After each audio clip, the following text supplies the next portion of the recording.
Great Tuesday morning, everybody. How's it going? Welcome back. Midday Hang is standing by. We are right here with you for 4 more hours of live local San Diego sports talk radio. It's Andy and Elsten on San Diego's #1 sports station, 97.3 The Fan. And there we are all together in our Odyssey studios overlooking Murphy Canyon where the sun is shining.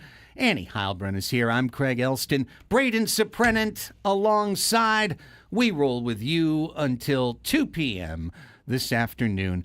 Good morning. How things been? How are you? Good morning, Craig, and good morning, Braden. Good morning, everyone listening, San Diego and beyond. And beyond. And beyond. Doing, it's a beautiful day out. It's been a really, really nice week so far. Couldn't agree more. Cool Weather-wise. and crisp. Weather-wise. Cool and crisp in the morning, heating, nice and pleasant, reminding you why we pay the property taxes we do, because we are here in America's finest city. Braden, how are you today, my friend? Doing well. A little sore from working out yesterday and playing 3 softball games. But Nice. 3 softball games? Yeah, well, I played 1 at 6, and then I was asked to fill in later, and then I ended up just jumping on a couple of teams, and, that's how it works sometimes at the Sportsplex. You get your money's worth. Go just see who needs everybody needs pickups all the time. So just get some at-bats, get some pickups in. And So the swing was working, and you're just like swing was hired working. gun. That's right. Ready to go. No, my legs hurt, though, because being still one of the younger players out there, I have to play the outfield more times than not. A lot of running around in the outfield. That's good where for the you. that's It's where good the for three you. games. That's where the 3 games stink. I'd rather just be like the old guys and just swing and then sit on the bench and just be the DH the whole time. I went for a run myself yesterday, not around the outfield at the Sportsplex, but I went for a run myself yesterday evening. I think for everyone, yesterday was a tough show to do. We had this big story that broke right in the middle of the show. Working something that, most of you haven't had the opportunity to do. We're blessed and privileged to do, which is be on the air live radio. I've been on the air live radio. I was thinking about this yesterday during so many things that broke, and this was by far nowhere near like the most dire. I was on the air during the Cedar Fire. I was on the air, God sakes, I was in the air during 9/11. Like I was on the air that morning on a station across the street. So hey, in all of those situations, it's difficult on this side because things are coming fast. Reactions are coming faster than facts.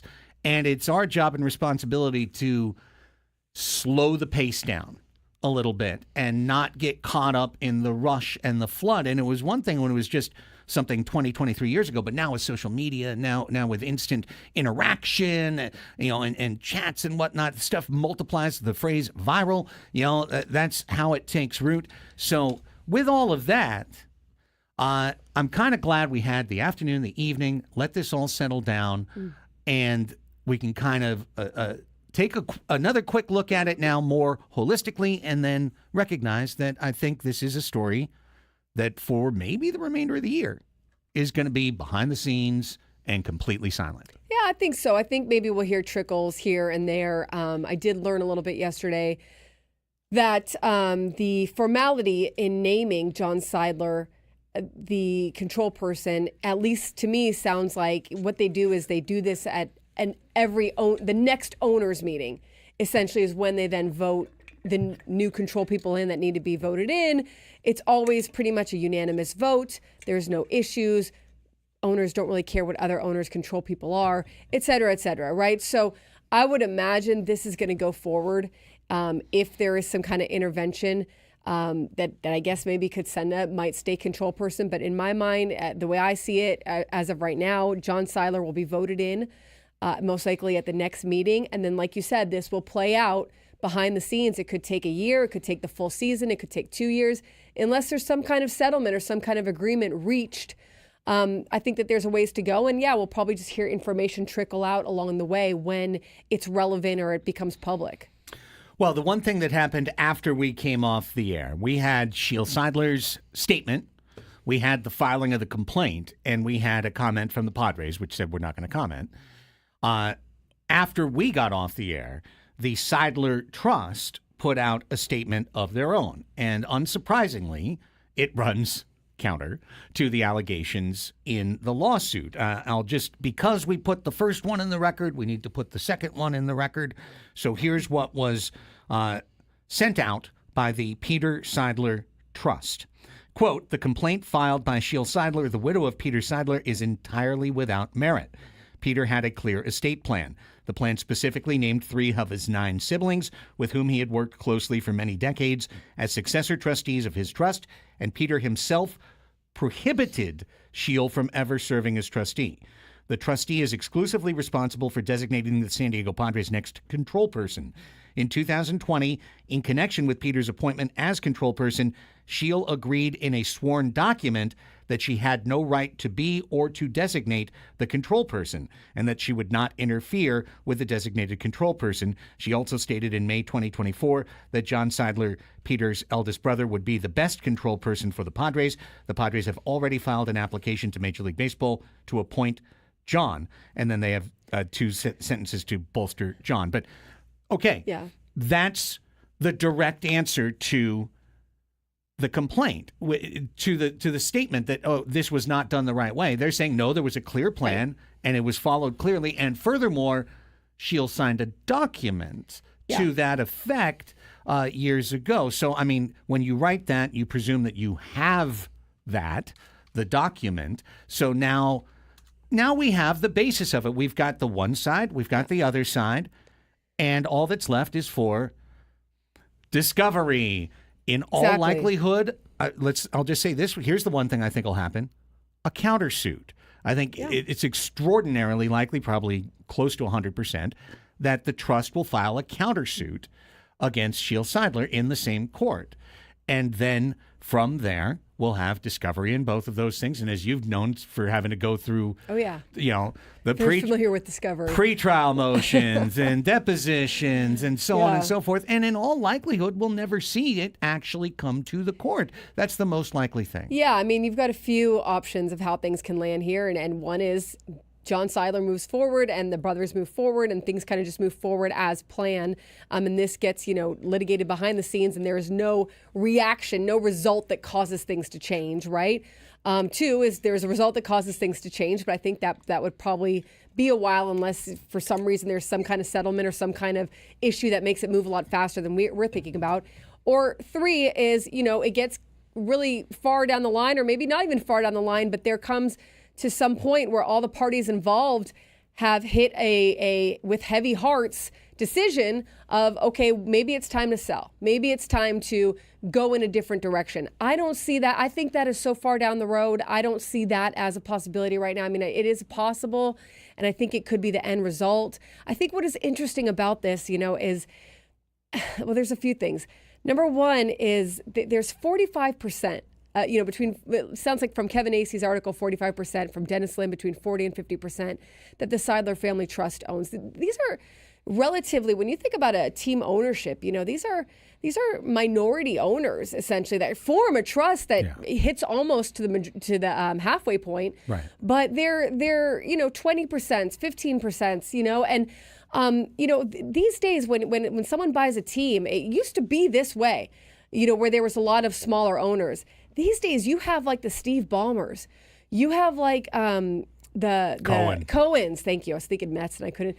You have guys. You have hopefully women too who are stepping in, who have the ability sometimes to just kind of purchase a club and there are obviously other owners usually, or there's like an ownership group, but they're on the other side of that 50%, right, or whatever. So this is an interesting thing that is kind of like it's a family thing. Like it's you don't see these so often with teams anymore, although you do still definitely see it. There's 2 things that kind of I just wanted to address, just because I think that it's I've gotten so many tweets about it. Number 1 is the relocation. Guys, I don't think the Padres are relocating. Nor do I. In fact, I think that's a 0.0. They are 0% chance of that happening. They are. They hit franchise records in attendance. They have sold out their stadium for years in a row. They are at the high end of every list you could be in terms of making ticket money and gate money. The MLB has real problems on their hands with teams like the A's, teams like the Rays. This is not one of them, okay? I mean, in terms of like the Padres location, Yeah. You know, like everybody loves Petco Park. They are renovating Petco Park every year. There's no indication, you know, when you think about it, that this team would ever be moving. All right, maybe I don't know, far down the line, like really far down the line or something like that. I can never say never. But this is not something that I think that you need to worry about. Okay. Number two is just that I know that there's something about like the financial, how like the finances might be different if Shield was in charge, or how there might have been mistruths or lies about what the finances were. To that, I would just say, you know, as a reporter, the way I look at that is factually what I know is they were hit with a debt service rule from MLB because their debt was so high. Right. They had to take out loans to cover their loans. They had leveraged themselves to the point where they were not allowed to leverage themselves anymore. And this was all while Peter was alive. So I don't look at that and go, well, things would be so different if. This is what things were when. You know, so That's such a great point. So to me, I never want to take out the possibility of what things could be in the future. And I'm not even saying that the Padres are spending as much as they should or they can. Like, I don't know, you know, but what I'm saying is like there was factual evidence around all that. And so that is what I look at, you know, and that's not a pie in the sky thing. That's just kind of like a mindset of like, let's look at the facts of what we had going on here. So those are two things that I think I've been hit with a lot on Twitter, and I just wanted to address. I really appreciate you doing that because I wanted to make sure we didn't end the segment without saying that part. I mean, the very idea, there's no chance.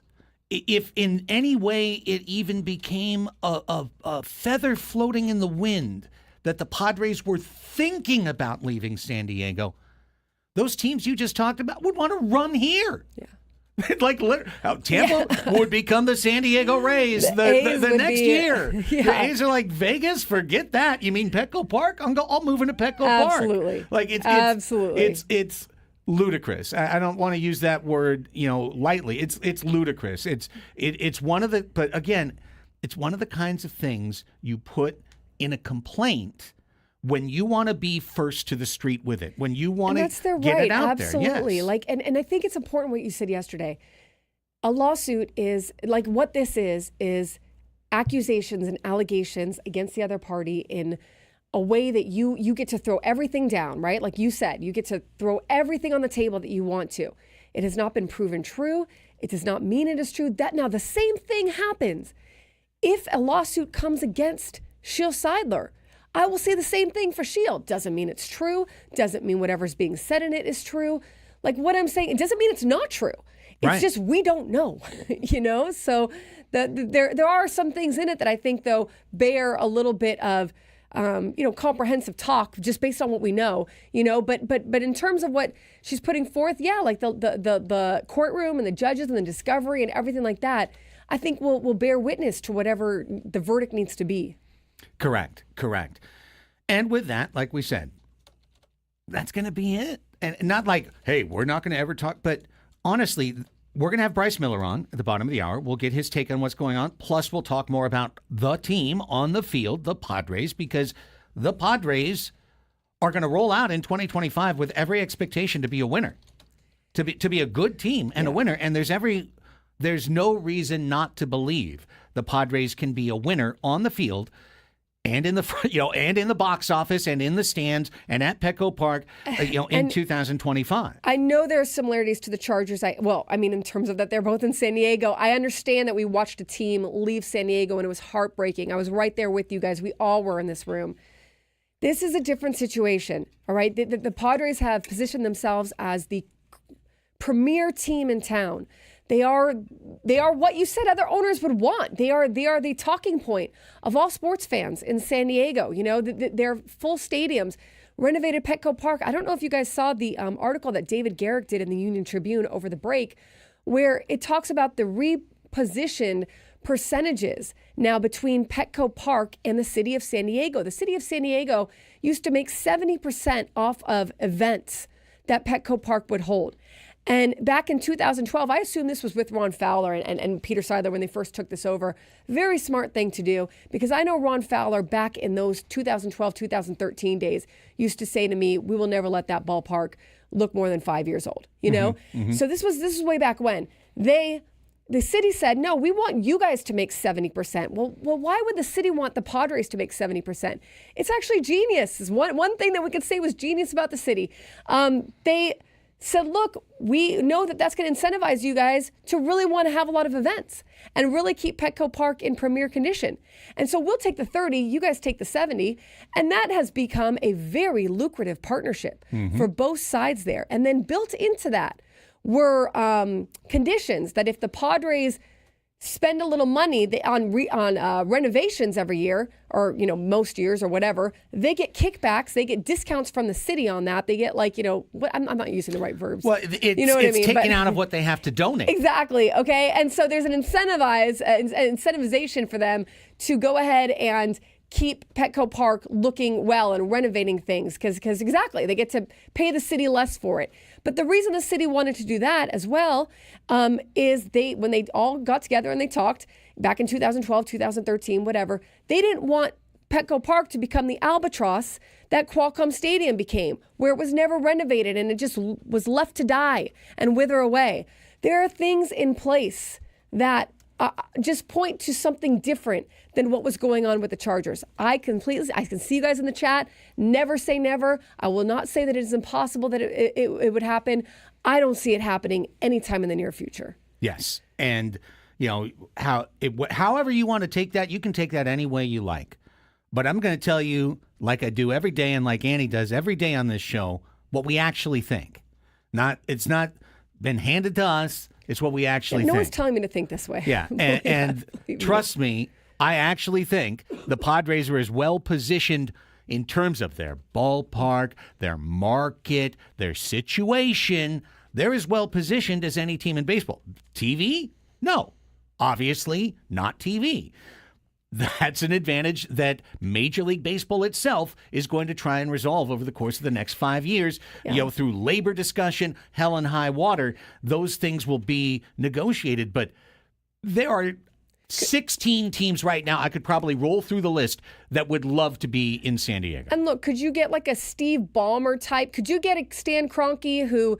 I honestly think Stan Kroenke would have kept the Chargers in San Diego, but I can't say that because he moved them out of St. Louis, and so that's the wrong thing to say. Because of course that was horrible for St. Louis fans. Sure.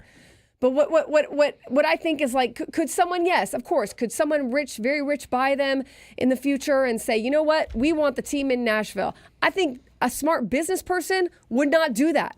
A smart business person would look at teams like the Rays and the A's and say, let's move them. Not the A's. You know what? I'm sad. I'm sad for the A's and the Rays now. I don't want any team to move. But I'm saying you would look at a team that is really struggling like that, right. Or a team that can't get a new stadium built, or, there's all these other ors. And by the way, that does not mean that there was not an effort to, there could have been more of an effort to get a stadium thing done by the Chargers. Anyways, I digress.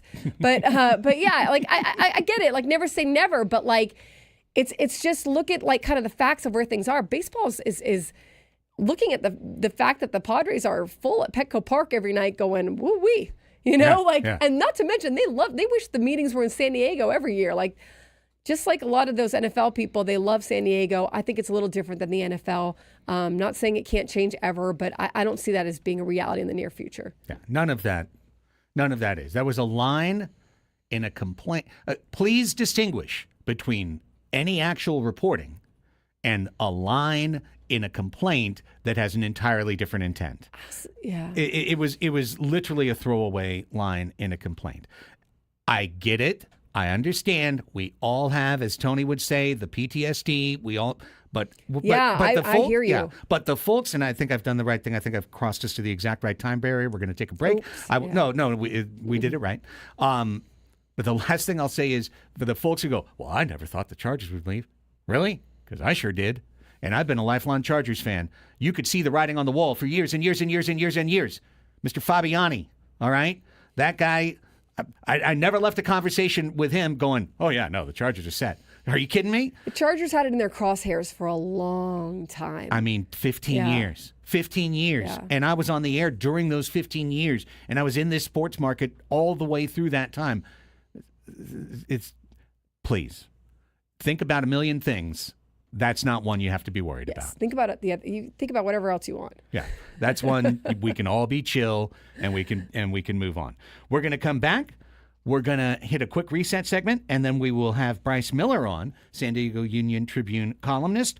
And we've got plenty more to come. All sorts of baseball stuff. What's the right pitch for Roki Sasaki, which is still a thing that's going on. The 12 o'clock sports fix. Fast Money got bumped yesterday. We will play it today.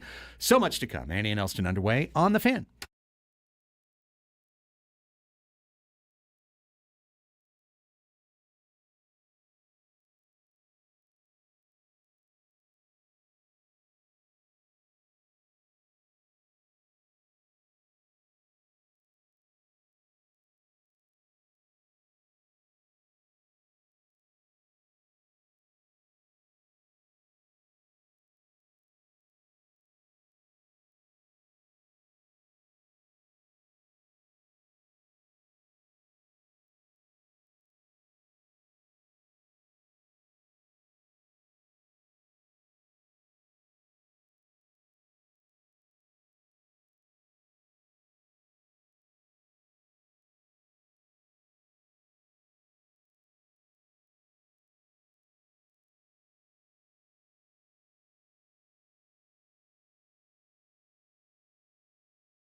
Welcome back.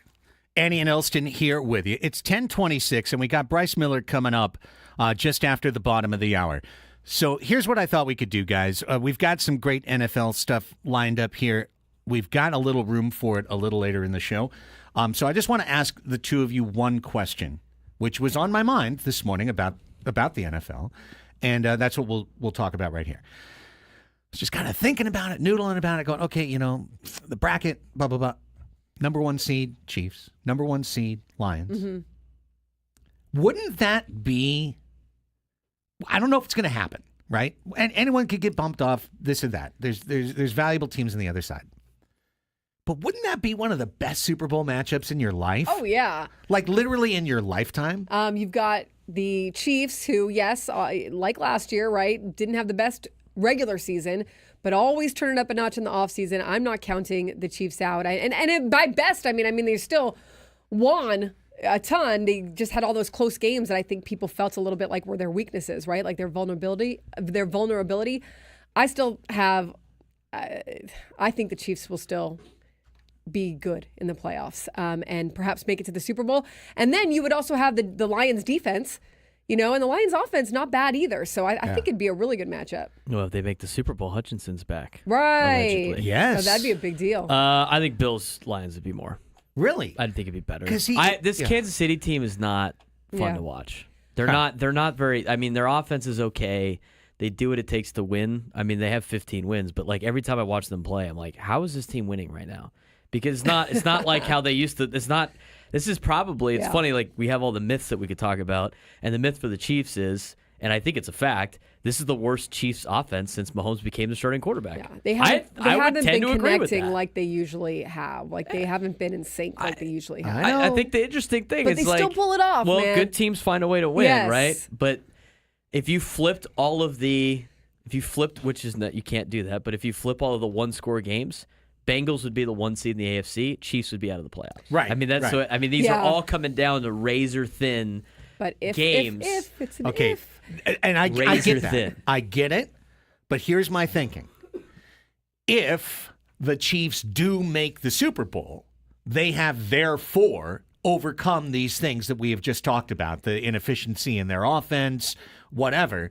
But however they get there, even if they won on a field goal each time for a 1-point win, they would at that point be attempting a Super Bowl three-peat. Yeah. And a Super Bowl three-peat is unprecedented. It's never happened in the history of the sport. So if our 1v1 comes together, you've got a franchise that's never won a Super Bowl in its history, never been to the Super Bowl in its history, appearing for the first time, the new wave, a chance to make a magical moment that'll be remembered for Lions fans for the rest of their life and their children's lives. And on the other side, you've got NFL history, the Chiefs becoming the first team to three-peat in the Super Bowl, cementing their legacy even in a way past the Patriots in that they did it 3 times in a row. And I just thought about that. And I'm like, if it came together, wouldn't that be the highest rated Super Bowl ever? I think it'd be a very well-rated Super Bowl. I don't know about ever, but it'd be really it'd probably good. Be ever because a bunch of people that don't watch football will watch for Taylor Swift. That's true. That's a major factor. It's a big reason but why. Wasn't that last year too? Yeah, but like with the you get the football fans that are interested in watching the Lions try to take down the Chiefs. And now you got the and then you have all the eyewash people that love the Taylor Swift and Travis Kelce aspect. Even though Travis Kelce has done absolutely nothing this year. I know, and I feel like I don't see as much Taylor Swift, but I don't watch for her. Like I don't see. Maybe that's just me. Well, but Travis isn't really doing anything. Exactly. Either, so. Yeah. I do think the Lions would have a good chance of taking down the Chiefs. Yeah. What about Eagles Ravens? That doesn't excite me. I mean, that's the whole thing. Those are 2 really good teams. And we'd be talking about Jalen Hurts and Lamar Jackson, right? And we'd be talking about Derrick Henry. We'd be talking about Saquon Barkley. That'd be a great NFL matchup for a Super Bowl. But it's not a three-peat against a franchise with one of the worst histories in the league getting their chance to shine. Like, I look at that 1v1 and go, my gosh, I actually think that would be. Now, the Bills have an incredible history on their side as well, of coming so close and failing so many times. So Bills-Lions, I agree, Braden would have. That'd be really exciting. That'd be a really cool matchup. I just think Chiefs-Lions has the chance to be the single biggest Super Bowl that we've seen yet, which would be it'd be great a fun news. one. I think it'd be a good one. I mean, hey, I'll sign up for it right now. Let's take a quick time out. We got Bryce Miller on the other side, San Diego Union Tribune columnist. Can't wait to chat with him for the first time in 2025 right here on San Diego's #1 sports station, 97.3 The Fan.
Baseball coverage on 97.3 The Fans, presented by T-Mobile. Head to T-Mobile.com and get a great deal on an iPhone 16 Pro. Welcome back, everybody. 10:37 on Annie and Elsten. That's Annie Halpern. I'm Craig Elsten. Braden Sopranet right over there. We're going to get Bryce Miller on the show momentarily. San Diego Union Tribune columnist. Is he good? We can try it real quick. Yeah. He's on. It says that he's on the line. It says he's on the line. Well, let's find out for sure. Bryce, hello. Nope. I'm going to call him back again. I don't know why it didn't work. We've got the funniest ring here in the studio. And by funny, I mean jarringly loud and one long note that reminds you of when you call like Europe or Asia or something. Yeah. Like, so we were both just shocked. Yeah. It startles you. It sounds like the emergency broadcast system thing. Like, uh-oh. We go, uh-oh. No, it's just going to be Colin Bryce. Yeah.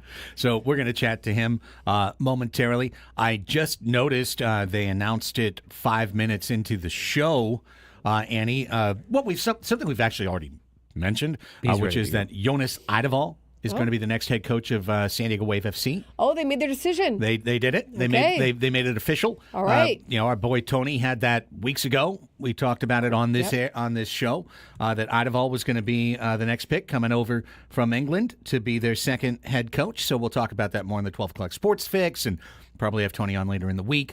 But nonetheless, that is new San Diego news, official news at least, over the last half hour. Donovan, of course, was the interim coach. Before that, Casey Stoney. But now Jonas, I assume it's Jonas, could be Jonas Eideval. Based on its Eideval, I think it's Jonas, from what I know of Nordic names. Jonas Eideval, head coach of San Diego Wave FC. Bryce Miller's on the line. Happy New Year, Bryce. How are you? Confused. Is that an appropriate answer? Sure. Yeah. Is that what you were looking for? Well, it's an honest one, so always looking for an honest answer. No. Happy New Year, but a strange start if you're thinking about the Padres. Yeah, welcome to 2025, right, Bryce? Yeah, I don't know that we need to keep up this kind of pace, but sure. I was promised a calm January 6th. It didn't quite come out the way we intended. But, Bryce, we've had now a day to sort it. We started the show talking, obviously, about the story that broke during our show, and we kind of had to hang on to it for a while and then get to it. And now we've got essentially the complete picture. We've got the complaint. We've got the counter allegation. And probably we're getting ready to bunker in on this thing. Yeah. I mean, there were some rumblings that there were, maybe some ownership issues. But for it to become this public in this sort of way, and the timing of it and everything that potentially is at stake, I mean, and that's the biggest part of this story. You don't know what this means for the Padres. You could spin this wheel in 100 directions, and that's what makes it such a shocker. Not that in pro sports, these kind of things happen. Successor plans and trusts and things. When somebody passes on, and as Peter Sidler did, it's not unprecedented in sports, so it's not that piece of it necessarily. It's just that it has the potential to impact the Padres in a lot of ways. Bryce, it's hard to know what could happen here, right? And we're just kind of speculating on what we think here. But just from what you've seen and how you've seen this play out throughout different sports leagues, throughout your time covering sports, how does it usually end up? And does it take a while to get to that point? Well, that's the one thing we do know. This is going to take a while. Anything that's this complicated in the court system, that has this much money involved, that has a public interest that is as massive as this one in San Diego, line up the lawyers and, clear your calendar, because it's going to be a while. I mean, you could see this taking years potentially. Now, there is a hard deadline. There's a difference in a baseball sense. There's a hard deadline to name the control person. That won't take long. In fact, it can't. But this is going to be bounced around in court for a while. I don't think there's any doubt about it. as far as how this turns out, or I mean, just, I a don't lot of feel like times, do you think a sale could be, you see these kind of always end up a little weird at the end, right? Like they don't always end up how they started. Yeah. Like, what do you think is possible, I guess? Well, I don't know if you can say, for me personally, hyperbolically, it would be irresponsible to say a sale is likely or, highly possible. But the one thing we can say with, and guarantee it's not impossible. And that's the corner of this that's most unsettling if you live in San Diego. This city not only supports this team, it's unprecedented support with the amount of sellouts, the amount of revenue generated because of those sellouts. The one thing in the corner that kind of looms over this city with its baseball team, and it's not unique because it's happening all over the country except in a handful of markets, is without a guaranteed TV deal, that's a complication that if another city was involved potentially that could offer something like that. And off the top of my head, I can't even think who that would be. But I'm just throwing out a million wild, possibilities.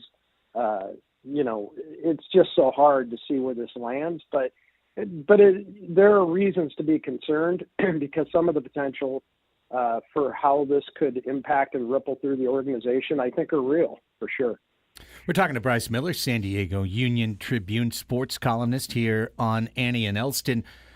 In some ways, Bryce, I kind of feel like the things that Padre fans are getting very worried about over the last 24 hours are things that have been in place for over 12 months. I mean, since Peter Sidler's passing, we've already seen the reduction in terms of team payroll.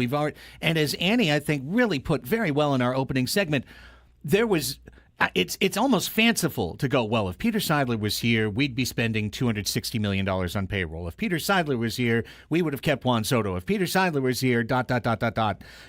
forever in terms of just spending money. Already, that was coming to bear when Sidler was control person in terms of the denial of the larger loan, the being forced to put their house in order in terms of their debt ratio. So all of those things, I mean, all of that's what's going on right now. It's nothing new.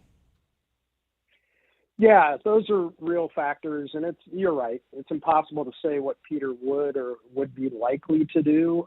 He would have had to face kind of the reckoning, the laundry list that you just rattled off. I mean, those were real financial factors. They were paying, the CBT tax, quote unquote luxury tax penalties that had accelerated. I think it was smart of the Padres to get under that, threshold and reset the clock, because that's money that you're just setting on fire and throwing out the window. And it's probably not the responsible way to do business in any other field, and it's probably not in the best long-term interest of the Padres. So Peter Sidler would have faced all that as well. What path would he have chosen? I don't, there's no way to know that, but all of that's real, and you're right. That would have been a factor no matter what. But this complicates things because I think of the perceptions of the team from the outside. Potential free agents. Does it scare Roki Sasaki, which is just an enormous decision, the Padres are waiting to find out about. There's just a lot of reasons that if it looks messy in San Diego, it's not good on the outside. And that's the thing that they're going to have to try to manage and control, and that's going to be really difficult to do, I think. Yeah, Bryce, that led me right into the next question I wanted to ask you, which is A.J. Preller's job right now. I mean, how much harder do you think, if at all, this makes A.J. Preller's job? And I've seen so many, Padres fans and listeners ask about Roki Sasaki. Do you think that this might have a significant bearing on whether or not he would choose San Diego? Yeah, well, the first question, I think it puts A.J. Preller in a really tough spot. Somebody that I talked to I connected with that's really connected in baseball, knows the market, knows the sport, knows the decision makers, says this puts A.J. Preller in a terrible spot. He's got to if players have options in the free agent market and they're down to a couple of teams and the Padres are one of them, the thing that could tip the balance of a decision is I'm just not sure what the future looks like there. It's not clear who's pushing the buttons. It's not clear who controls the money. I don't know what this means in terms of other players they might not be able to get. I don't know what this means, again, with a guy like Roki Sasaki, whether he's still in play. So all of that has made A.J. Preller's job a little bit tougher. The one thing, if you're a Padre fan, I think you can have some faith in, he's the most creative general manager in baseball. And he's found, we go back and we've talked through this over and over, but Dylan Cease and Luis Ariz and getting Michael King out of that Juan Soto trade and even Kyle Higashioka was critical to this team last year.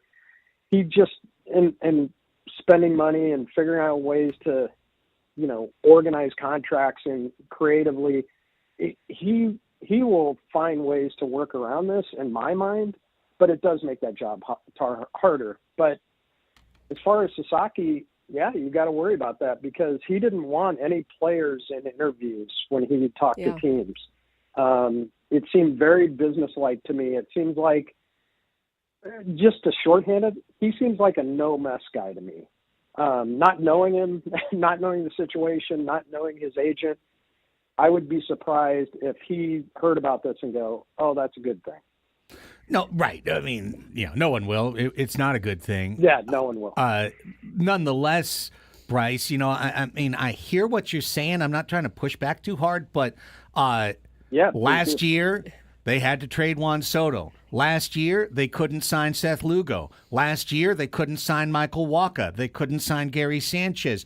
They had to take a $1 million flyer on their left fielder. They couldn't spend more than that to fill left field. I don't really see a lot of ways in which anything's changed in that sense. The payroll has already been tight. Now, if they ask him to cut another $100 million from the payroll or another $70 million from the payroll, that's certainly a different story. We already know they're over the CBT right now, based on what they expect to give out in arbitration to the players they already have under contract. So, I've been talking for 2 months about they're going to trade one of their $14 million-ish, $10 to $14 million-ish contracts off this team.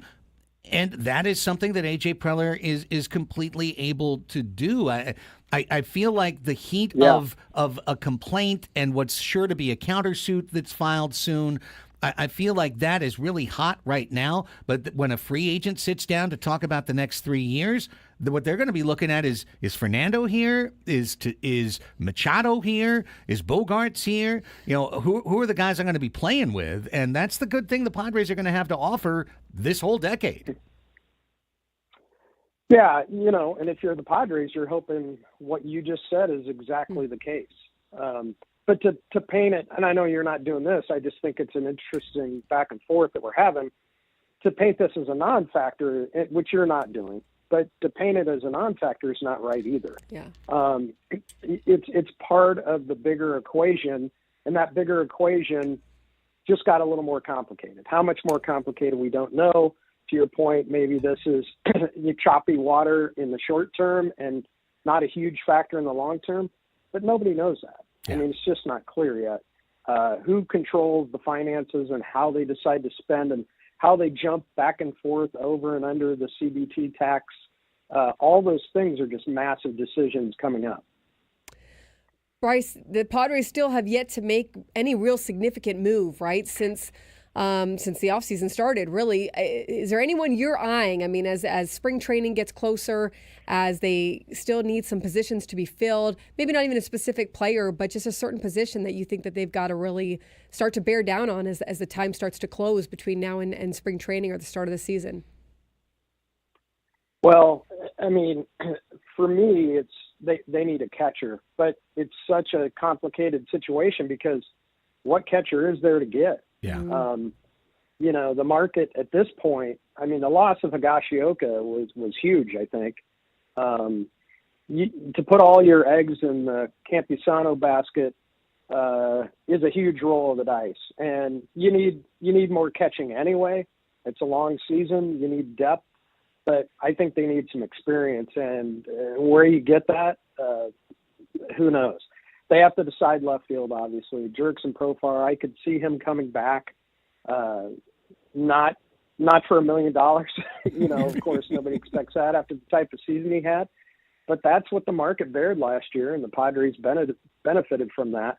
But he knows, too, that he's had some of his best runs in San Diego. He's clearly comfortable here. He's a leader here. He's got to think in his head, I perform better as part of this team. He became an all-star for the first time in 11 seasons here. And so, where do you move if you don't go back to Profar? That's a huge question.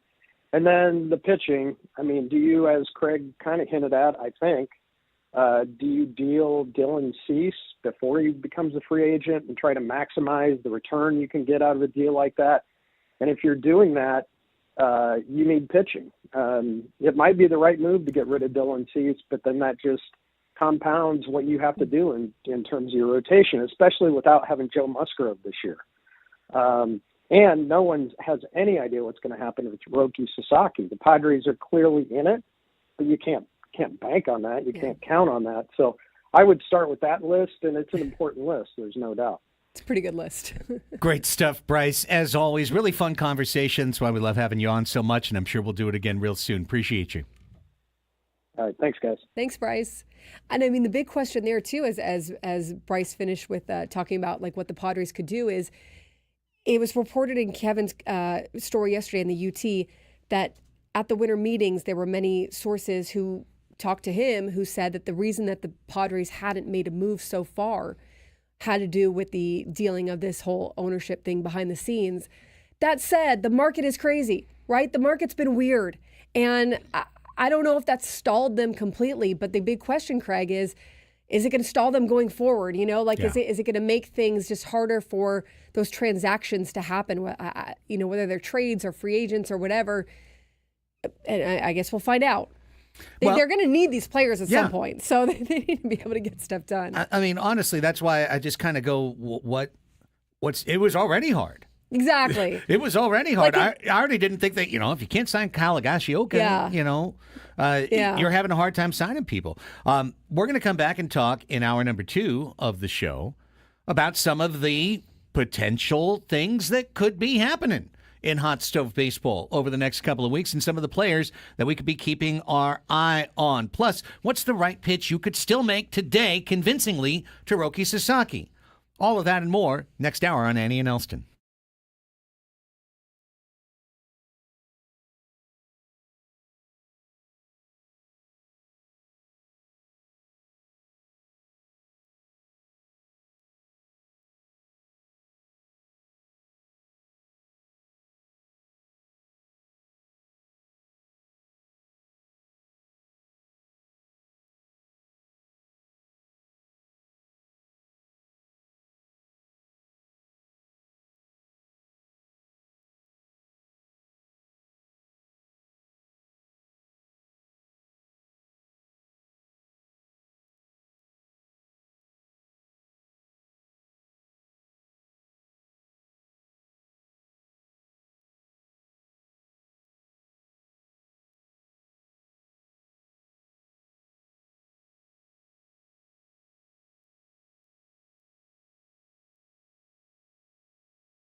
He's like, see ya. You know, it's funny. Can you see him leaving on the YouTube chat? We were just chatting with Offseason Sammy Levitt. We're like, hey, you want to hang out? We're talking baseball next segment. He's like, I'm good. I'm cool. He's gonna save his voice for when there's more moves to talk about. Sure. Or a move to talk about. I wanted his Mike Brasso takes. I wanted one of them sweet Brasso takes. You know, I think Tyler in the chat said yesterday that Roki Sasaki played with Brasso for the Chibalote Marines or whatever it is. There you go. And that this is all just part of the plan. Yes, part of the dark this is arts. the final piece 4D to bring Roki. And everybody thought it was you. Right. It's really Brasso. Mike. Yeah. Only Seth Smith can be the final piece. Right, I know. That's the lore. Shout out Seth Smith. Big shout out to Seth Smith. It's Annie and Elsten back for hour number 2 of the program. Annie Halbern, Craig Elsten, Braden Soprenet, live on 97.3 FM radio, live on the Odyssey app, streaming worldwide, free to download, free to use. Easy to use, AUDACY. If you're on there, right next to the Listen Live button on the app, there's also a Leave a Voice Message button. Oh, I would love to hear your voice messages. Me too. There's been a lot of topics you could weigh in on. And some that we could put on the air. And and we would if you did it. So go ahead and do it. Give it a try. Leave a voice message. It's very, very easy. It's very intuitive inside the app.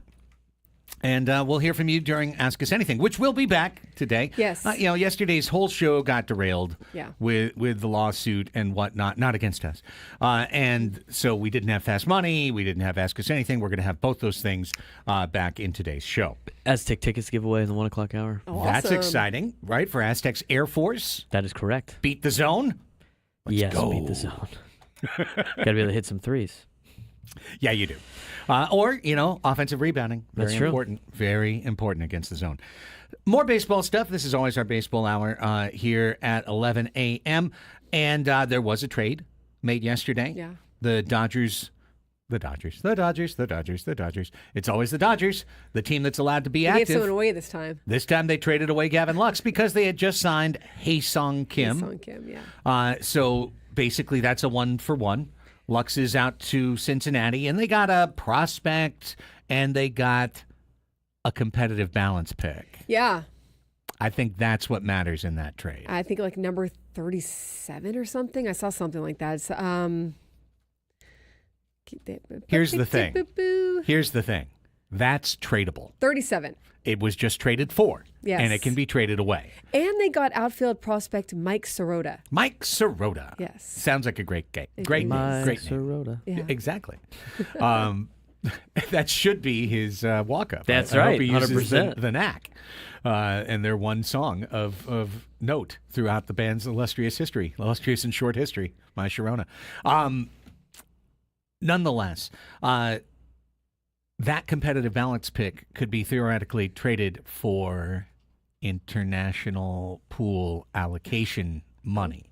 And if you were playing Connect the Dots, which is what I'm doing right now, I'm connecting the dots and saying that LA just did two things at once. They did a move that they had already anticipated to shed a player from their infield because they're moving bets back into the infield this year. So they had to clear somebody, especially when they signed Hae-Sung Kim.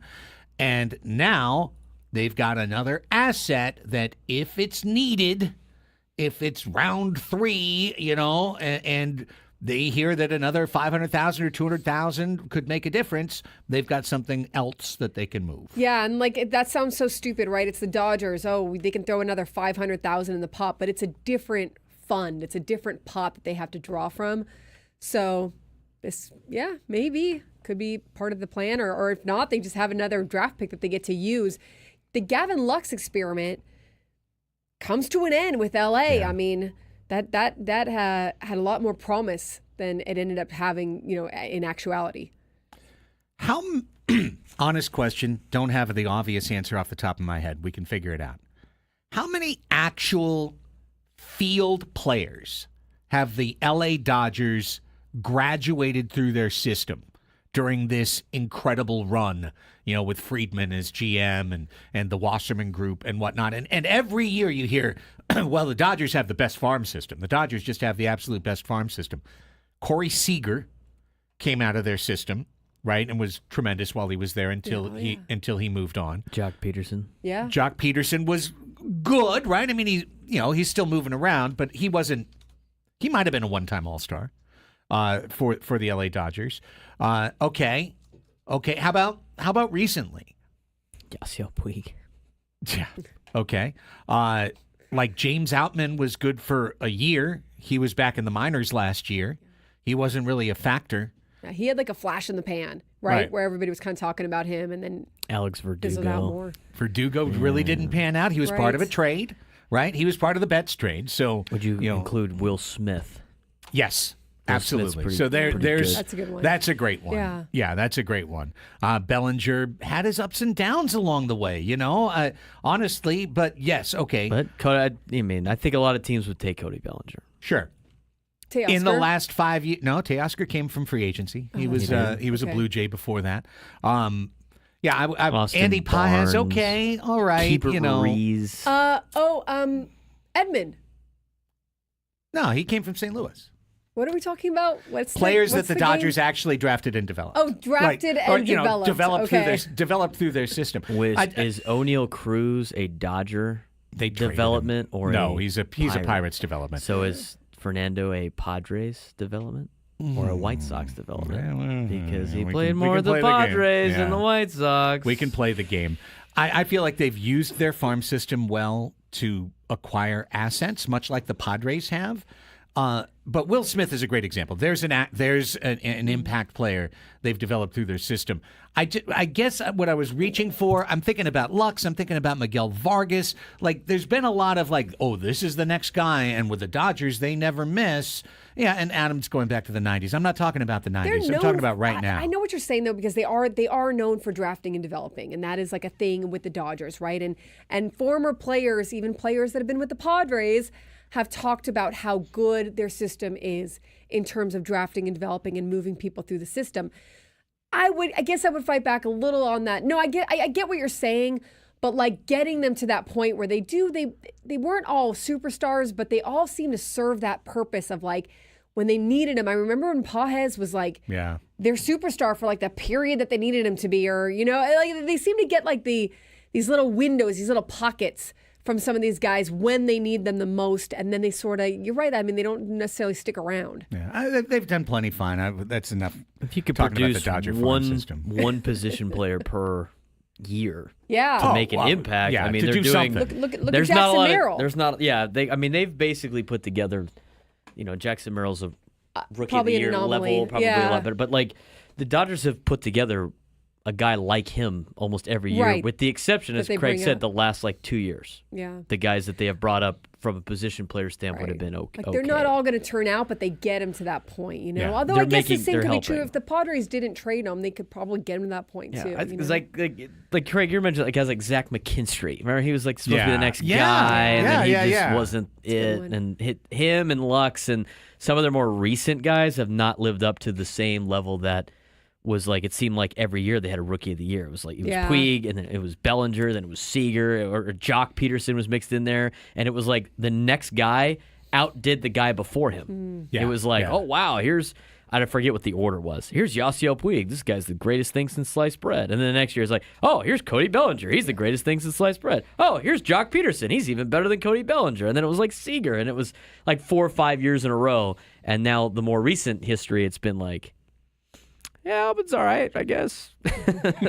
Zach McKinstry, Gavin Lux, he can't throw it to first, so we're going to have to move Mookie Betts to shortstop. I mean, so you're onto something. I think during those mid-2000, the teen years, they were kicking ass doing that. And now they're kind of plateauing a little bit on the position players. Well, I mean, it's a good point too with them because they have had such good pitching historically. Right. And now we learned this last year that maybe their development with pitching or maybe the way that they're taking care of arms or whatever, it could be a whole lot of fluke injuries for them or it could not be, and Right. that's kind of something that will be interesting to follow with the Dodgers to see if they address that or if that ends up being an Achilles heel for them where they don't have the arms because something is going wrong. And you know what? If you're Roki Sasaki, you've at least heard the rumors of that, right? I mean, like I feel like you've at least heard guaranteed. something of, hey, there might be a little something going on here. Like, let's make sure it's not something huge if that's the team that I'm really looking at. I mean, I love the Squid Games that Roki is putting these teams through, and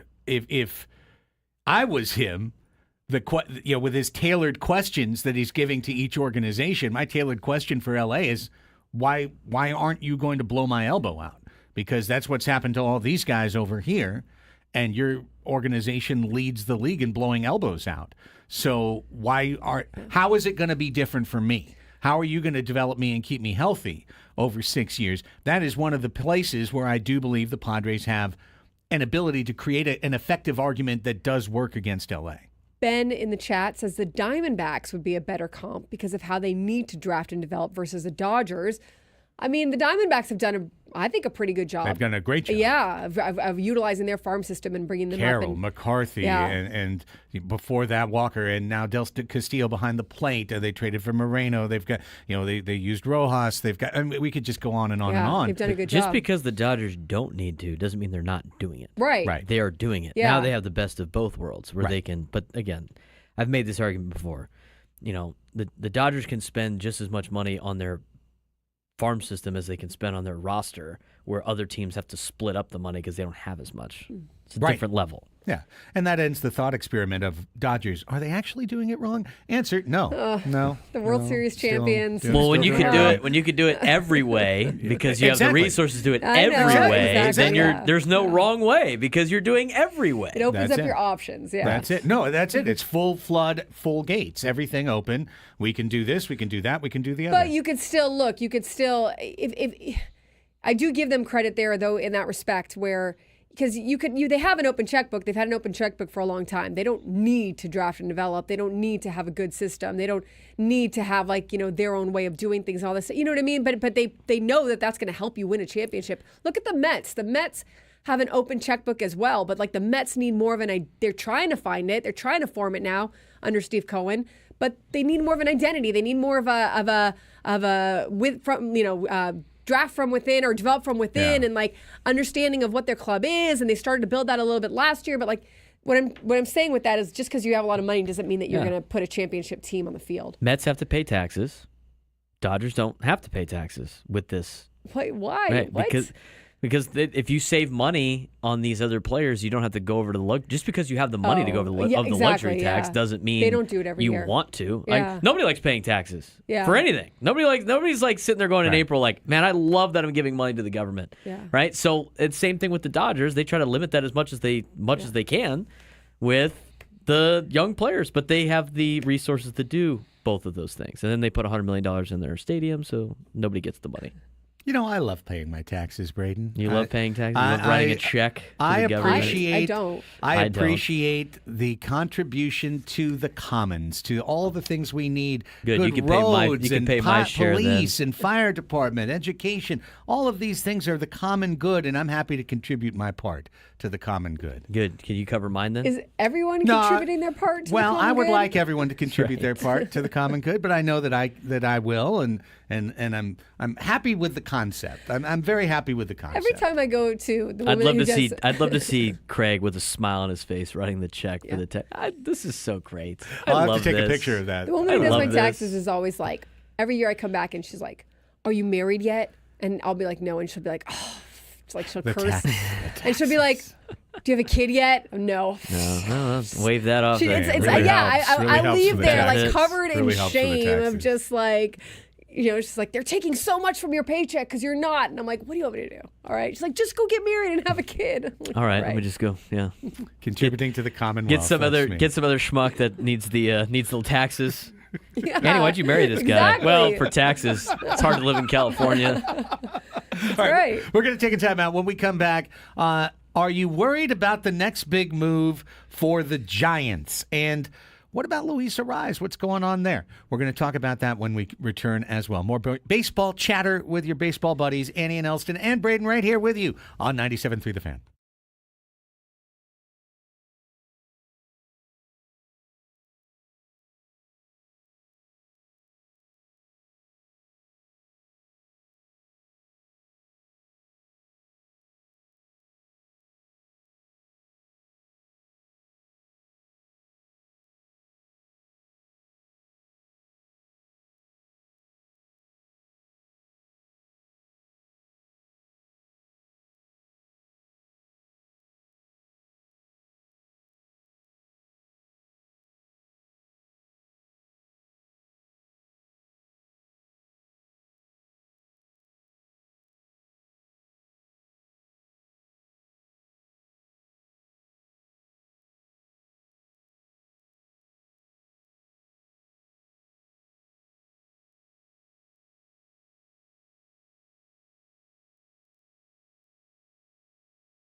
Hey, what do you know? It's a live ad on Annie and Elsten. Haven't had too many of those, but I've got great news for California sports fans, which is that Underdog is available to play in your state. Underdog, it's the best place to cash in on all of your takes during the NFL playoffs, the NBA season, and so many other sports. What player is going to go off on a particular day? What one is going to fall a little bit short? With over $2 billion won, Underdog makes it both fun and easy to cash in on your favorite athletes' performances. I downloaded the app to my phone around Christmas break and have been playing ever since. And I'll tell you what, the app is intuitive, it's really easy to use, and it gives you so many great options every day. In their pick'em game, you could pick 2 players from 2 different teams for daily fantasy sports, or you could go all the way up to 8. You could make up to 1,000 times your money just by picking higher and lower on player stats, and they've got so many different options to choose from. You can absolutely tailor the play that you want to make. Go ahead and download it. Underdog, best place to play pick'em. Download the app, and if you sign up with promo code Craig, C-R-A-I-G, deposit now, you can get up to $1,000 in bonus cash instantly. That's promo code Craig. Must be 18 plus and present in a state where Underdog Fantasy operates. Terms apply. Concerned with your play? Call 1-800-GAMBLER or visit www.ncpgambling.org.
I was going to wait for sweet emotion, but it just takes forever.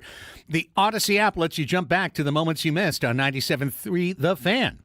While you're listening to the station, you can see what you missed and click to listen on demand. So if you missed a guest feature, there it is. There it is. You only had about like 5 more seconds. Or something crazy that happened from earlier. We got you covered. Download the free Odyssey app. Search 97.3 The Fan and tap earlier today to get started. Talking baseball with you on Annie and Elsten. And, Annie, I think it's true in every free agent class, almost every free agent class. They're all built different, but there's usually players that are worth the price that they're paid. And then there's the treacherous B class, the fourth best guy, the sixth best guy, the fifth starting pitcher on the market. And it's the class of player of, you can pay him a lot of money if you want, but you might not get what you're paying for by the time the deal is done. Right. I kind of feel like that's where we are right now in the baseball free agent market, is we've seen the cream of the crop move. Soto has set the record. Burns and Fried are off the market, the two best guys. They're gone. We've seen the big pieces fall, and now it's time for the clubs that missed to overspend and potentially make mistakes in order to justify their off seasons. Yeah, I think so. I mean, I think or bring people back that maybe mean a lot to the club, or that they really don't want, like the Sean Manaea signing, right? Like that was, I'm trying to find that $75 million, right? Now I'm not, he might have gotten that, I guess, with any team, but it was the Mets. It was the team that he was with last year and that he had a good season with. This is where I think if there was a different reality for the Padres right now, you'd probably be seeing like maybe Jerks and Profar or some kind of movement in that respect. Doesn't mean that they're not going to end up doing that or bringing back players who were important to this team last year.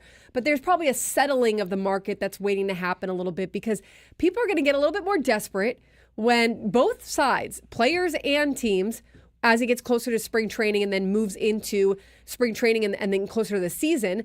And then you kind of have right now like a lot of like Teoscar Hernandez, like Sean Manaea, like guys that where teams are looking at and they really had their eye on them and they really wanted to get it done. And in some cases, you look around and some people think that for some of those deals they overpaid, right? Yeah. So yeah, I think that there's a little bit of a settling happening. When that breaks, like when probably the rest of those guys are gone, I think things will move. You'll start to see kind of more of like a flood of moves, like we saw around the holidays, where there's kind of one after the other, where you're just waiting for that threshold to break through. Middle class fits. Kind of, yeah. Because right now you've got some people who just have money burning holes in their pockets. For example, Toronto. Toronto is being linked now to Anthony Santander. And on one level you go, okay, that would be a nice pluck off of Baltimore's roster and onto yours within the same division. That maybe helps swing the balance of power. Also, Santander is coming off of easily his best season, and even with that, barely cracked a .310 on base percentage. So everyone left has some warts. The guy that I'm really curious about is Bregman.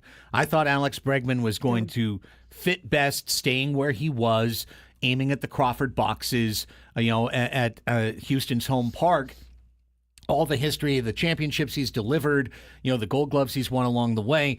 On someone else's team, I'm really not that high on the idea of what Alex Bregman's going to bring over the next 4 to 5 seasons. So when I see the Blue Jays, according to Bob Nightingale, have the strongest interest of any team on Alex Bregman, I feel like, you know what? You missed on Chapman when you had him. You had the chance to keep him. You missed. And now you're going to throw more money than you would have at Chapman on a guy who's older and is in decline.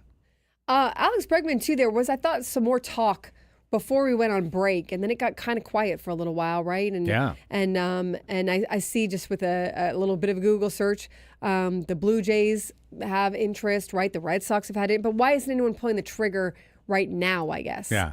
Well, the Astros made their call when they said we're going to move along. That's true. Yeah. And they picked up Paredes, and then they made the moves that they've made. They picked up Walker. So they've locked in their corners. They've decided that they're going to skip on past Alex Bregman. Again, I just feel like this is the spot where teams make mistakes, and that's going to bring me to the Giants. And I'm going to ask an honest question. I might be on the wrong side of this, but if Pete Alonso, because the Giants are another team. They missed on Burns. They were talking to Soto. They've been talking to all these. They were talking to Fried. They missed on these guys. They got Adames who's never put up a top 30 WAR in his career. he's going to get a lot of money. That could be potentially a mistake down the road. What about Alonso? Pete Alonso's had some huge years. For the Giants? Yeah, for the Giants.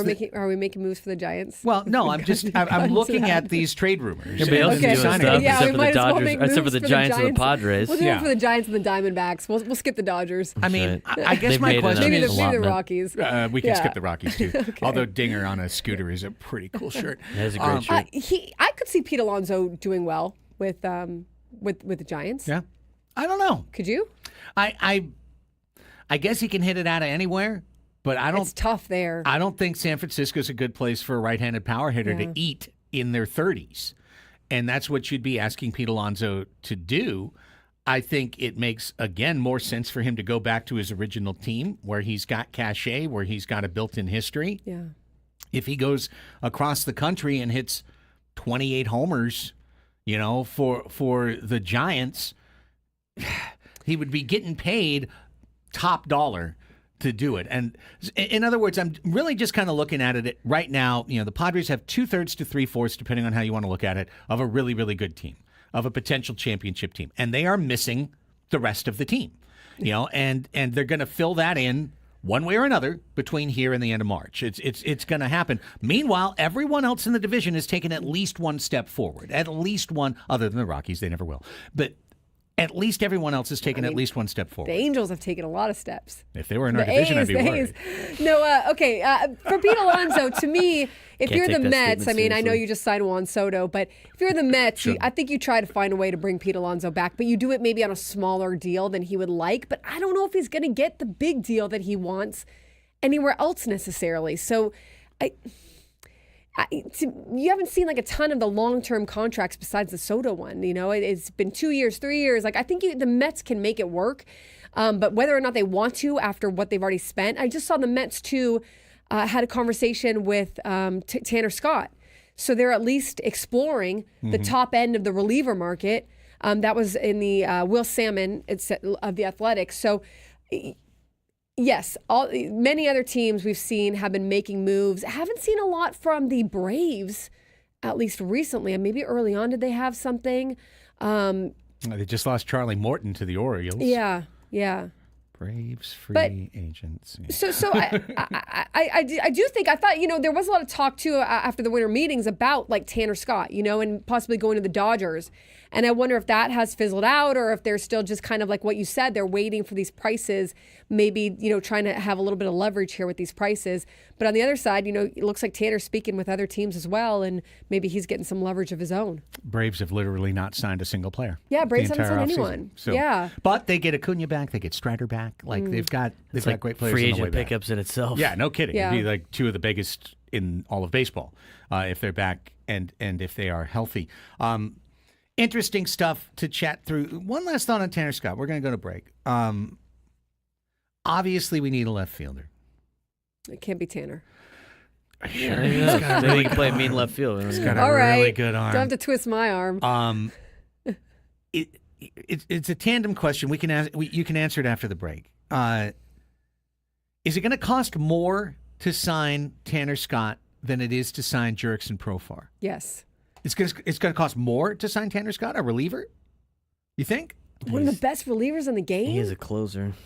He is, but is he really going to get Josh Hader money? Okay, I see your point. So say if we're going on the indication of what outfielders have been getting this offseason and that Jurickson is going to make that kind of money, then we're looking at like 15 a year, right? At least. Okay, so at least 15 a year. So you're probably looking at like 3 years, so at least 45. Right. Would Tanner Scott be making more than that? I don't know. Maybe Tanner Scott would be more like 12, 13 That's a year. kind of what I'm thinking. And you usually don't sign relievers to long-term deals, although sometimes 3 or 4, maybe. Yeah. I think we signed Wandy Peralta. Fangraph's prediction for Tanner Scott is 336. Okay. Okay, so that's less. I think that'd be less. When we come back, Profar is 345. Okay. After this I was quick wrong. break, when we come back, is it more exciting to have a Padres team that brings back Jurickson Profar, age 32 now, into a multi-year contract extension and leaves the bullpen as is?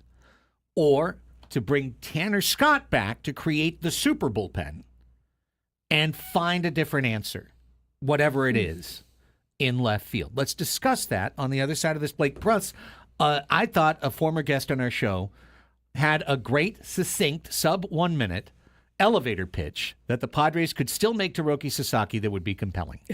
And we will play that for you when we come back after this timeout on 97.3 The Fan.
All right, football fans, listen up. If you need that extra edge for game day, then you need to cash the ticket. All the numbers, all the angles. It's the podcast for football junkies with new episodes every Thursday and Friday. Mike Valenti and Jim Costa break down the biggest matchups, find the best value on the board every single week. Cash the Ticket is the podcast to help you bet smarter on both pro and college games. You can follow Cash the Ticket on the free Odyssey app or wherever you get your podcasts. Andy and Elsten back with you, and we started it in the break. We're like, save the good stuff for on the air. But I asked a question going to break, and we're just we understand the market's the market. Players are going to sign for what they signed for. Nothing that is written on a computer algorithm website matters. But, it's something we can use as a common spot. So a guide? Yeah, a guide. Exactly. A basis upon which we could move. So understanding that the numbers could be slightly different. They project Jerickson Profar for 3 years, $45 million. They project Tanner Scott for 3 years, $36 million. Yeah. Right? $12 million a year, $15 million a year. It's about the same contract in Major League Baseball, but maybe a little less for one than the other. And my question was, let's play the thought experiment game of one or the other, of a would you rather. Would you rather have Tanner Scott, and now you have the super pen?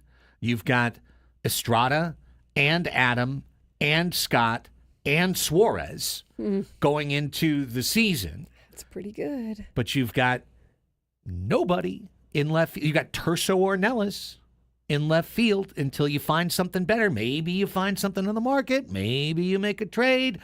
But you're left with that, okay? Or you re-sign Jerickson Profar. You bring back a guy who is at the top of your lineup, played almost every game, got 600-plus at-bats for your team. You lock down left field. Now left field, center field, right field, locked down for the next 3 years.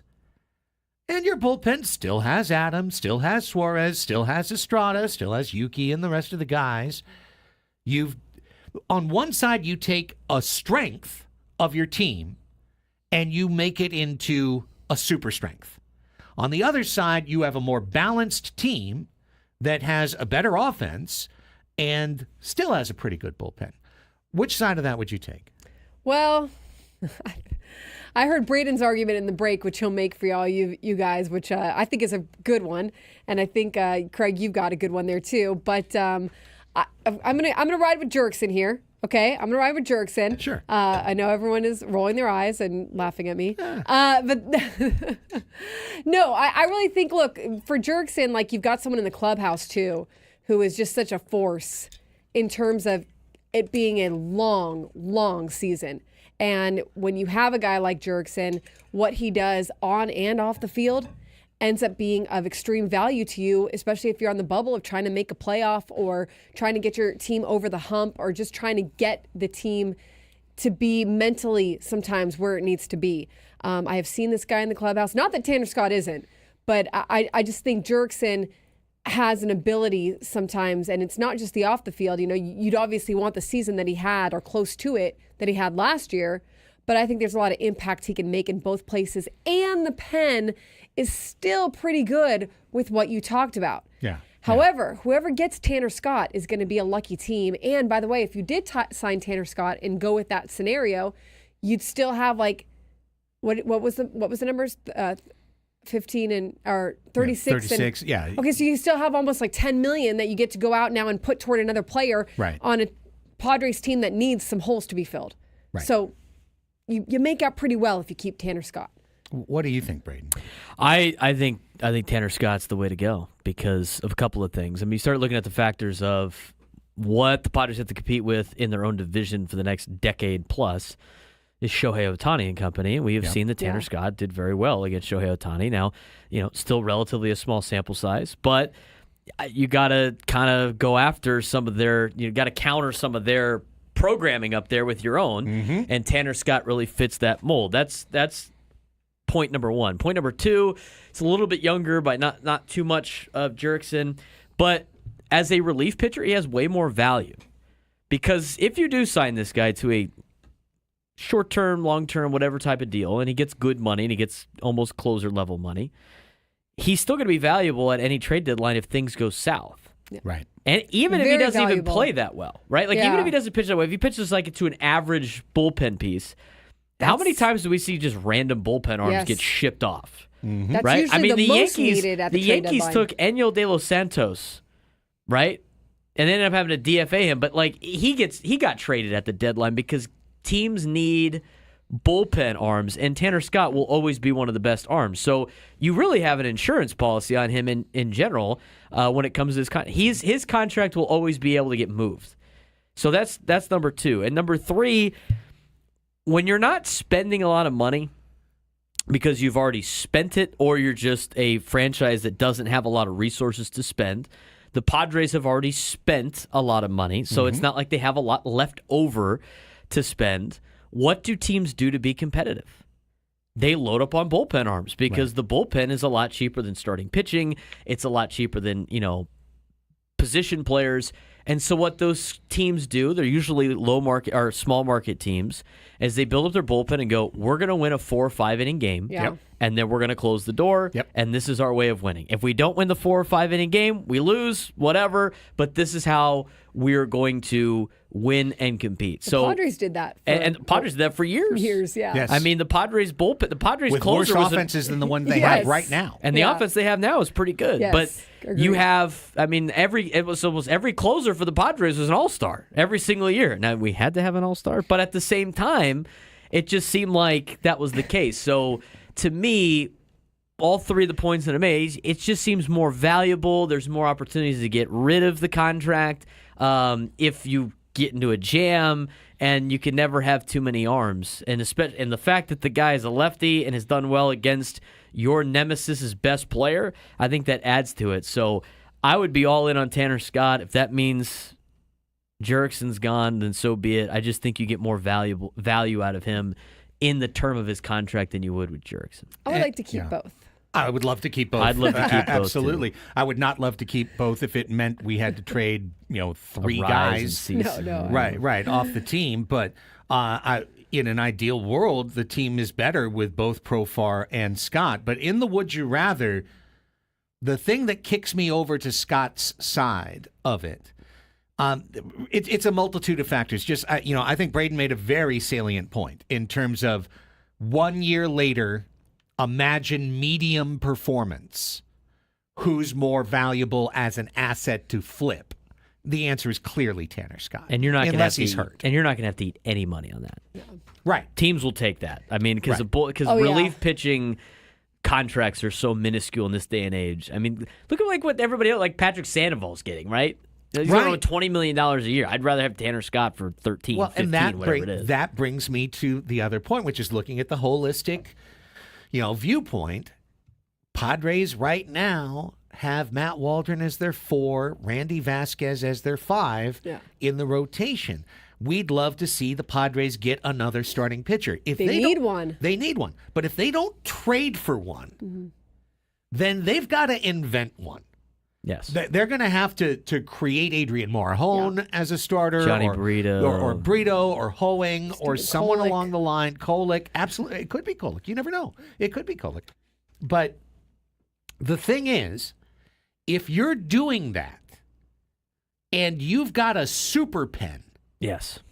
that's beside it, because we didn't even say Morejon. We didn't even say Matsui, Peralta, Reynolds, right? But these guys are all here. They're all already under contract or affordable rookie deals.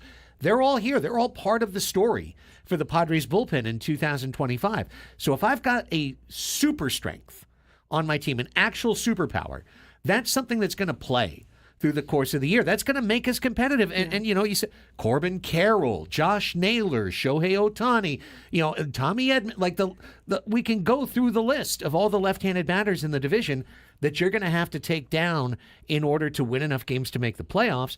And I just think that as a certainty buttresses the issue with the starting rotation. Well, yeah, that's a huge helping hand. You have a buffer. You have like something to lean on with your starting rotation, and it kind of was that way what I'm thinking of, like recently, it was either last year or the year before where they really leaned on that bullpen. I think it was just last year, right? Where they felt like they needed to go to the bullpen often earlier, right? And of course that can also haunt you at times, right? When the bullpen gets used a lot or when the arms aren't fresh in the second half or whatever. But like we just talked about, the Padres have done that many years, and it's a good strategy. It's an effective strategy when you aren't totally sure about your starting rotation. The other thing with Tanner Scott is now you have with the super pen, you have now an additional tradable asset in Robert Suarez, who is almost guaranteed to not come back in the next year. That is right. What you could do is you go after it in the first 3 months of the year, and you have a built-in exit plan at the deadline. If it doesn't work out, it starts to go south, all of a sudden you can flip Suarez at the deadline for a team that's contending, that's going to need pitching, and he's going to be, regardless of what he does in the first 3 months, he will be probably one of the best options on the market for a bullpen arm for a contending team, and then you can start replenishing some of that farm system with him. Or you could sign Scott and then immediately trade Suarez anyway. Right. Yeah. And that contending team that needs bullpen help can start him at the beginning of the year, and you're definitely going to get at least one good prospect. Well, maybe you get your left fielder out of that. And maybe you get a left fielder. Maybe you get, something else. But at the very minimum, you free up $10 million. Right. Maybe that $10 million can go to Profar. Maybe that's how you partially signed Scott, or maybe that's how you get Profar. Right. I think it's a really honestly, before I heard the boys this morning talking about it, it really didn't even cross my mind. And even then, they were like, well, I think Scott's gone. And, do I think Scott's gone? I think Scott's gone, too. I think Scott's gone. I think so, too. I think he is. But the thing is that they're going to make some moves. Like if there is, like you just said, but you both just talked about, if there is the creativity, and there is with A.J. Preller that we just talked about, it isn't something like that. Let's put all our eggs over here. Let's put in a lot of money over here. And then use something that we just did to flip something for someone else and then get the 3 players that we needed. That creativity does exist, and they've got to do something to be able to move and get some bodies in. Loved all the responses we're seeing in the chat. Hopefully it's jogged some ideas in your guys' head out there, too. Interesting thought experiment. A would you rather, Tanner Scott, Jurickson, Profar. I think it's got a valuable argument on either side. It's certainly not black and white. It's not clear cut. You could make and I think Annie made a very compelling case for Jurickson. And I think, we've kind of thought through a lot of advantages that would come with Scott as well. I keep thinking Jurickson is gone because of the contracts that we've seen from other outfielders. And we have seen, it's indicated at least early on in the offseason that there was interest in him.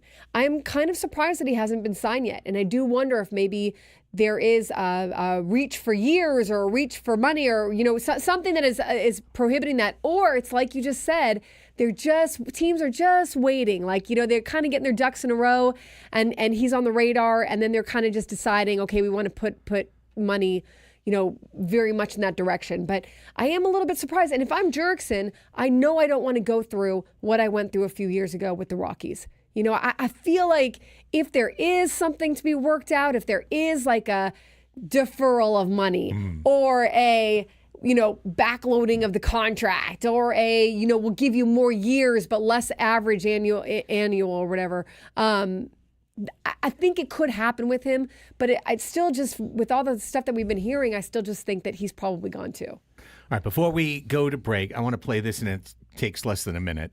Kyle Glazer was on the Foul Territory show and was asked a very basic question. Kyle Glazer, Baseball America. We've had him in, formerly San Diego and lives in L.A. right now. But he was asked the question, what would a good pitch right now from the Padres be to Roki Sasaki? And I thought he encapsulated it very well with 2 things that would absolutely work, theoretically, in a pitch meeting. Let's hear what Kyle had to say.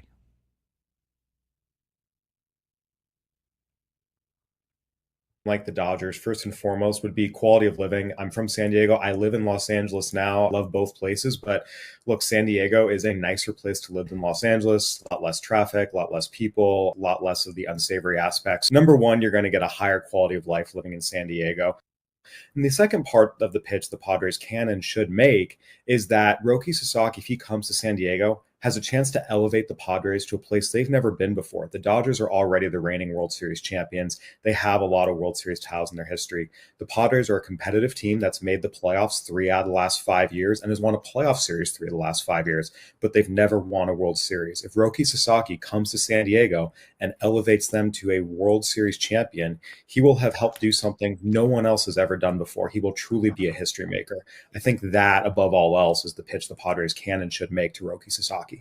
Yeah, I agree with those points. Yeah, me too. Me too. Especially the second one. And I think it's, you may go, oh yeah, whatever, narrative.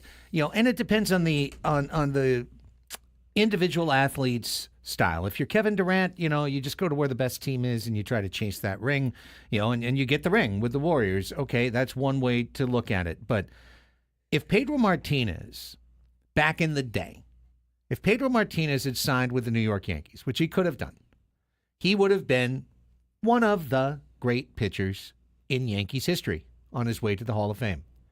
But Pedro Martinez went to Boston, and he became a legend.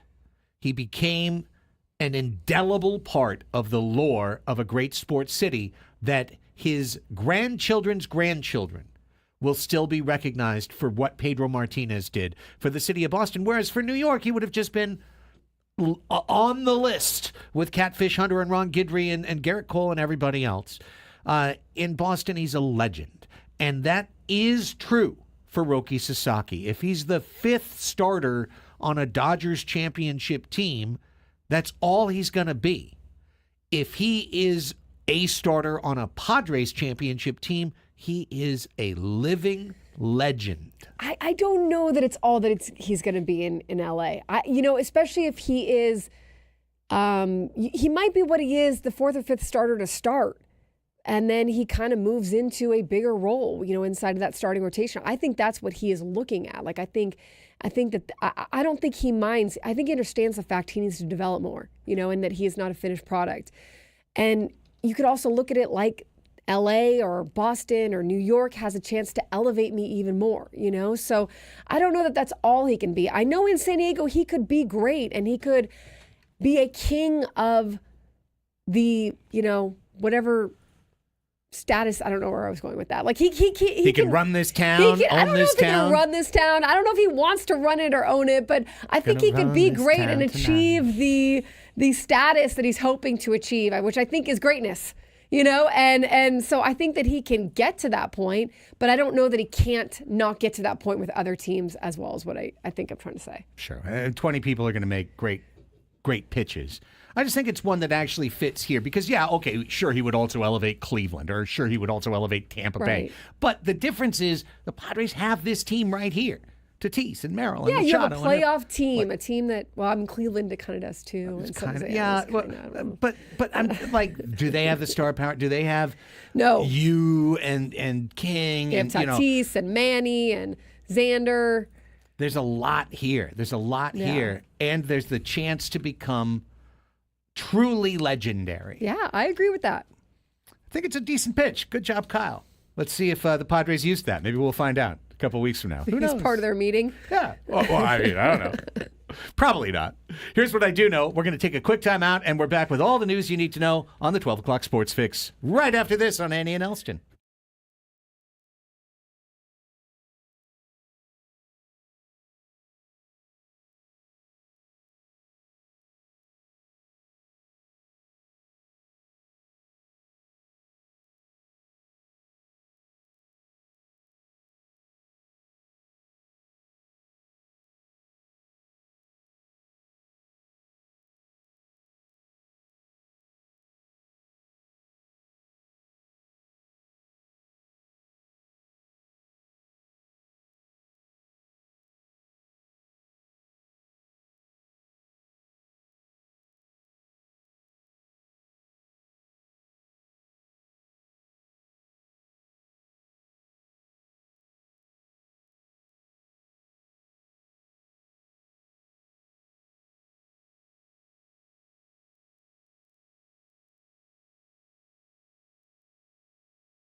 Halfway through the Tuesday edition of Andy and Elsten. Welcome back, everybody. Andy Halpern, Craig Elsten, Braden Soprano with you in our Odyssey studios, ready for hour number 3. And as we kick it off, we bring you all the sports news that's fit to speak on today's edition of the 12 o'clock Sports Fix. Starting with you, Andy.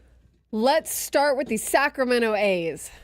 Slugger Yes. Brent Rooker and the Athletics. They prefer to just be called the Athletics. Do they? Yeah, you can't say Sacramento. The Sacramento Well, you can A's. say it. You could say it. They're just going to get mad at you. Well, not too mad. Don't worry. The Sacramento A's and Brent Rooker are in agreement on a 5-year, $60 million contract, according to reports. The deal includes a 6-year vesting option at $22 million that can escalate.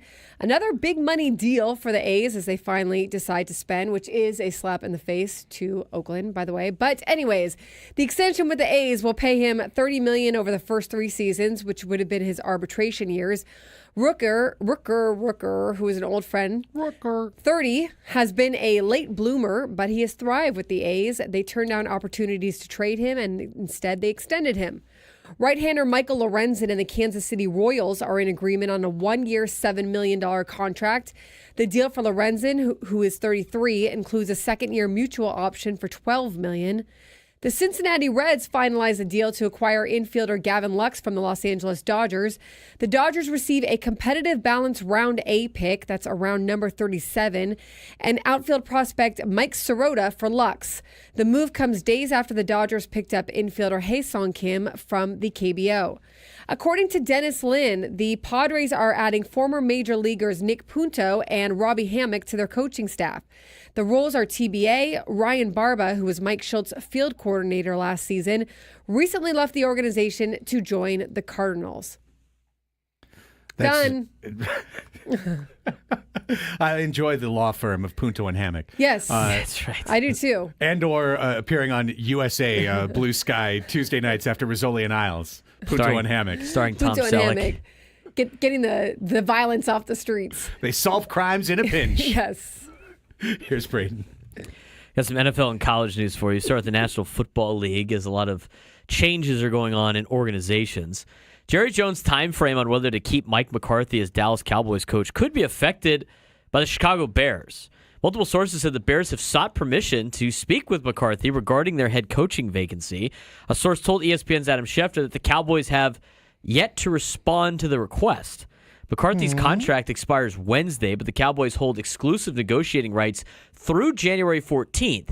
After that, McCarthy would become a coaching free agent. After Sunday's 23-19 season-ending loss to the Commanders, Jones continued to praise McCarthy, but was non-committal regarding the coach's future in Dallas. McCarthy said he, quote, absolutely wants to return to Dallas, where he has posted a 49-35 regular season record, but is just 1-3 in the playoffs. Cowboys finished 7-10 and missed the playoffs for the first time since 2020, which was McCarthy's first season. Jones was asked if he would allow a team to speak to McCarthy if it sought permission, and the owner and general manager said he just did something similar with running back Ezekiel Elliott, releasing him in the final week of the season for the chance to join a playoff team, in which he has now signed with the Chargers. So there you go for Zeke. But Bears want to interview McCarthy. Haven't had a response from the Cowboys, and his contract expires tomorrow. So take that for what it's worth. Not good. I don't know. What are you going to do? I mean, if you're they him- wait till tomorrow. I mean, if you're the guess, but- Cowboys and you want to keep him, I guess you don't really need to tell the Bears anything. Because you get to negotiate with him till January 14th. Yeah, they I mean, if you're the must- Bears, you can wait. If you really, I mean, you can start interviewing other people. And it's kind of bad faith from teams. Usually teams let other coaches know quickly. You know what I mean? So you can Yeah. go out and find other jobs. So if they are just letting him linger and not planning to bring him back, that's Yes. kind of a bad look. That is a bad look. But they cut Zeke just so he could go to a team for a playoff team. So Yeah. who knows? Maybe they Yeah, want to good keep point. McCarthy, and that's Yeah. why they're not responding to the Bears. Tennessee Titans fired general manager Ran Carthon on Tuesday after finishing 3-14 this season and earning the number 1 pick in the 2025 draft. It's impossible to ignore that our football team hasn't improved over the past 2 years. Yeah. Titans controlling owner Amy Adams Strunk said in a statement released by the team, I am deeply disappointed in our poor win-loss record during this period. Titans said Brian Callahan will continue as the head coach and that the president of football operations, Chad Brinker, will lead the search for the franchise's next general manager. Apparently, they're not looking for a general manager. They're looking for an assistant general manager. So who's going to be the general manager? Interesting. I don't know. That was clarified in the latest update on that. We'll keep you updated as we see fit. But general manager of the Titans has been fired.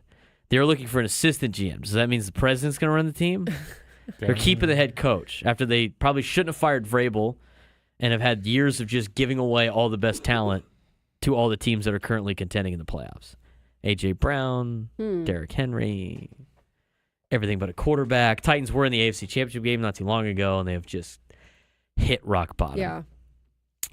Had some sparks in Miami. Dolphins wide receiver Tyreek Hill did not walk back his recent comments about a potential exit from Miami. He's ready to be out. But also never requested a trade during a meeting with the team this week, according to general manager Chris Greer on Tuesday. Hill hinted that he was open to leaving the Dolphins following Sunday's season-ending loss to the Jets, during which he removed himself from the game.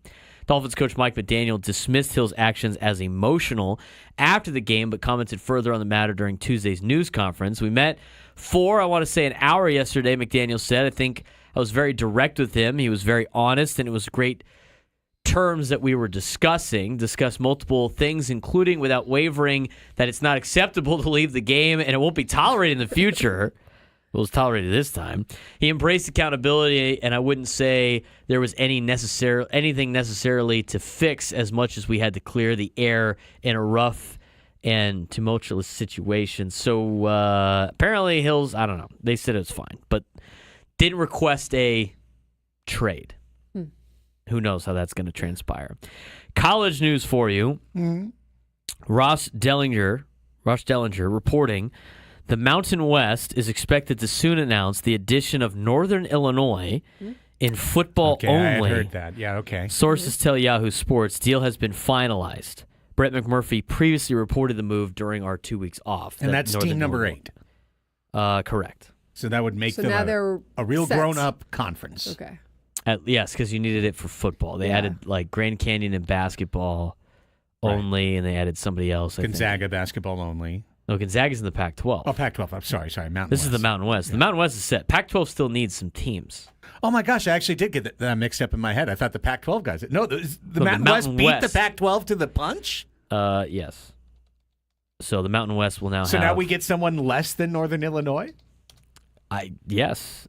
Talking Pac-12 stuff. Northern Illinois will hold a 12:30 Pacific time press conference today regarding Huskies' move to the Mountain West in 2026 as a football-only member. Are we going to carry that live? Or? No, probably not. We have no affiliation with the Mountain West anymore after the Aztecs decided to leave the Pac-12. So it's interesting. I mean, the Mountain West got their 8 teams, I guess. I have to go back and figure out who they are because I forget. Oh, because they added Davis, but Davis is not football yet, and they added Grand Canyon.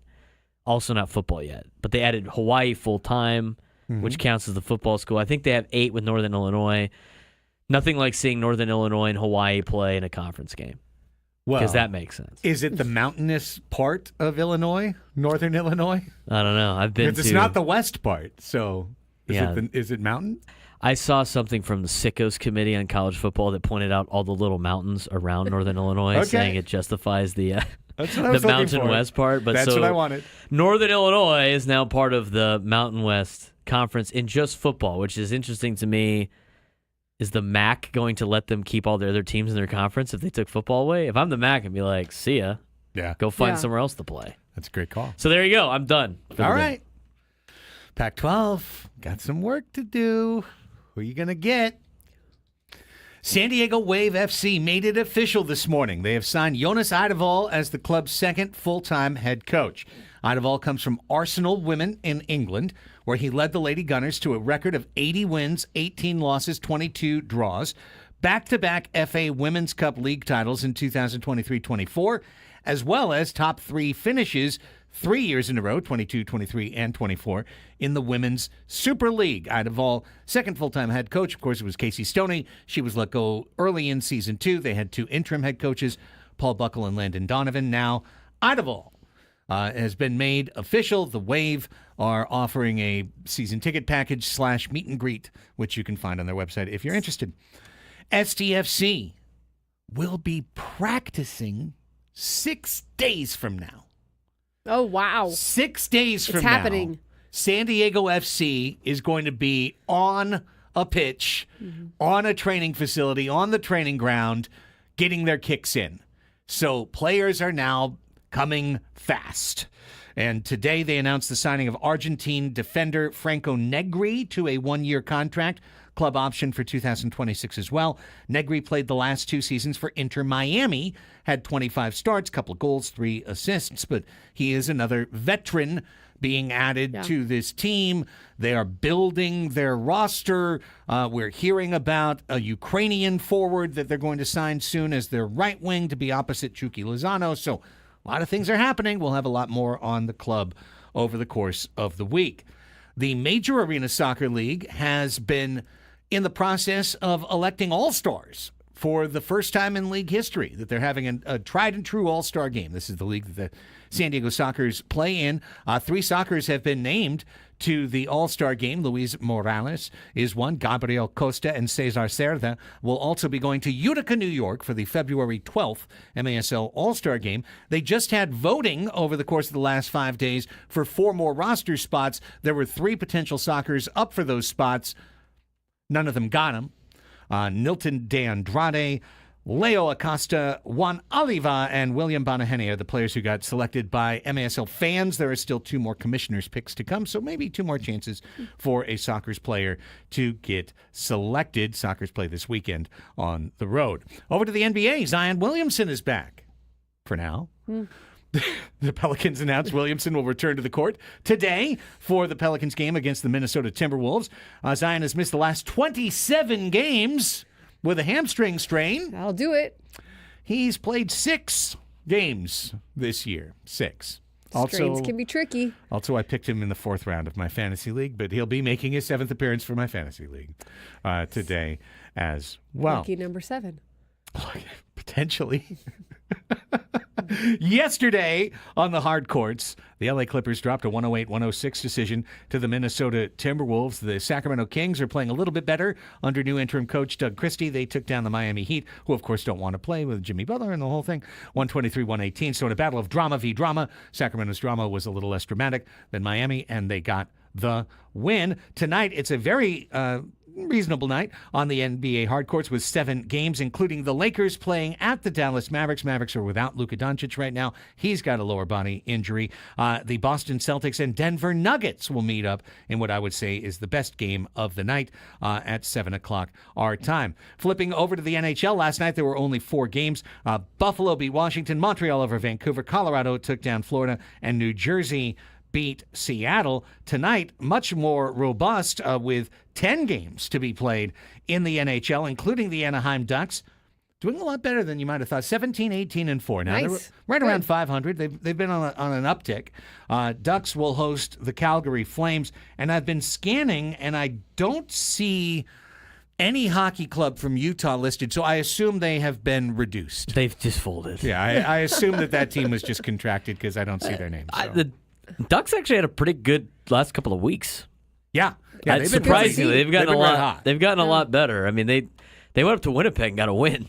Yeah, and Winnipeg's the number 1 team in the My West right Jets, now. yeah. And they beat them in overtime. So maybe they're turning the corner finally. Slowly, surely turning the corner. They're only a couple of games out of a playoff spot right now. That brings us to the end of today's Sports Fix. 2 things I forgot. Whoa. I always forget something. Shota, let me know in the chat that the Rays are finalizing a multi-year extension for Drew Rasmussen, right-handed pitcher, yada, yada. And the Rangers and free agent reliever Chris Martin signed a 1-year, $5.5 million deal. Oh, the really tall guy, Chris Martin. I Chris remember Martin. him. He's like 6'8". He's like super tall. Robert Murray says that Martin turned down a lot more money elsewhere to play for the Rangers, his hometown team. But I don't know if that's...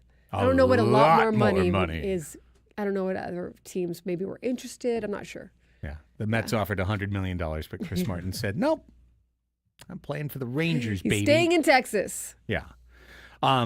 Let's take a quick time out.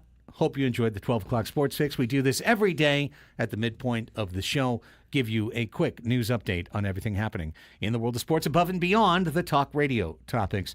When we come back, will baseball be dead and gone and passed by the WNBA within the next 5 years? Is that what he said? Yeah. By the decade's end, I believe Okay. is what he said. Sorry, I thought we were going to break. And so we're I turned halfway my back. home. Well, yeah. Well, we'll find out. You'll hear it. You'll hear it right after this. Andy and Elsten on the Fan.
Oh, pardon me. I was just taking a look at the new Tomorrow's Golf League, which is another thing that I could make a decision on and make a play on using Underdog. And California sports fans, Underdog is available to play right here in the Golden State, the best place to cash in on all your takes during the NFL playoffs, the NBA regular season, and any other sport you can think of. I've been playing on Underdog for the last couple of weeks, and I can tell you it is a fun, intuitive app that's very easy to use and gives you so many different options in the way that you want to make a daily fantasy sports play. All you need to do is select up to 2 players on 2 different teams, but it could be in any sport. It really could. You could be talking about the NFL playoffs or the college football semifinals coming up, or like I do usually, taking a look at 3 or 4 players in the National Basketball Association. Are they going to go higher or lower on so many different stats? You make your selections, you put it into Underdog, and you come out looking good. And they've got all sorts of bonus tokens, boosts,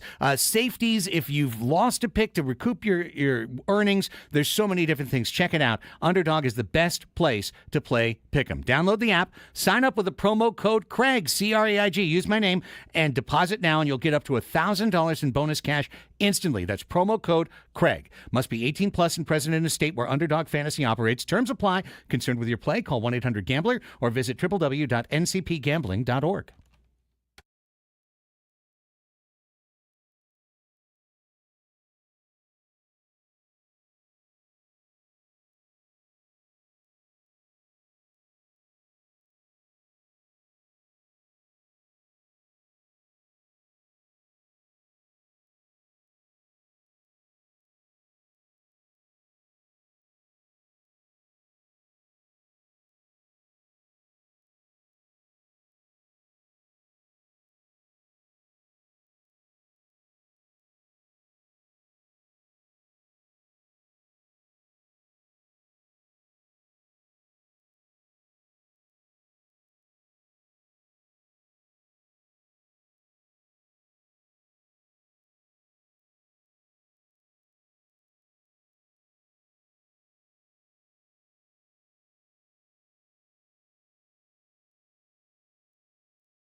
Listen to Inside San Diego Baseball with Sam Levitt.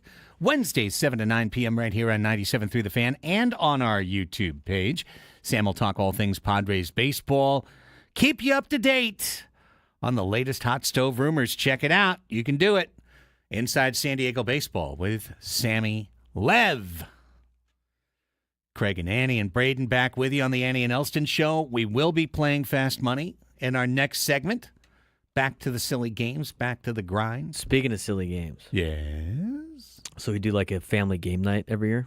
Yes. In the wintertime? Yes. With my mom's high school friend and her family. Their oldest daughter is my sister's age, and they're high school friends too. So it's kind of a family friend thing. I invite some of my buddies over, and it's a nice little deal. And so a couple of our family friends that we've had for a long time come over, always in the wintertime, and we do the family game night. My brother gifted the family a couple of games. It's a family gift for Christmas. A couple of games, and one of them was Family Feud.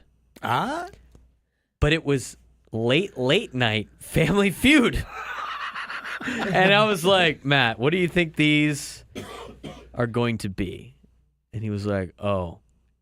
And we played that. I was dying So laughing. inappropriate? It was like. Did you invite your neighbor next door that... No, but one of the Broke into your questions, house? I'm going to try to phrase one of the questions without getting fired. One of the question was, it was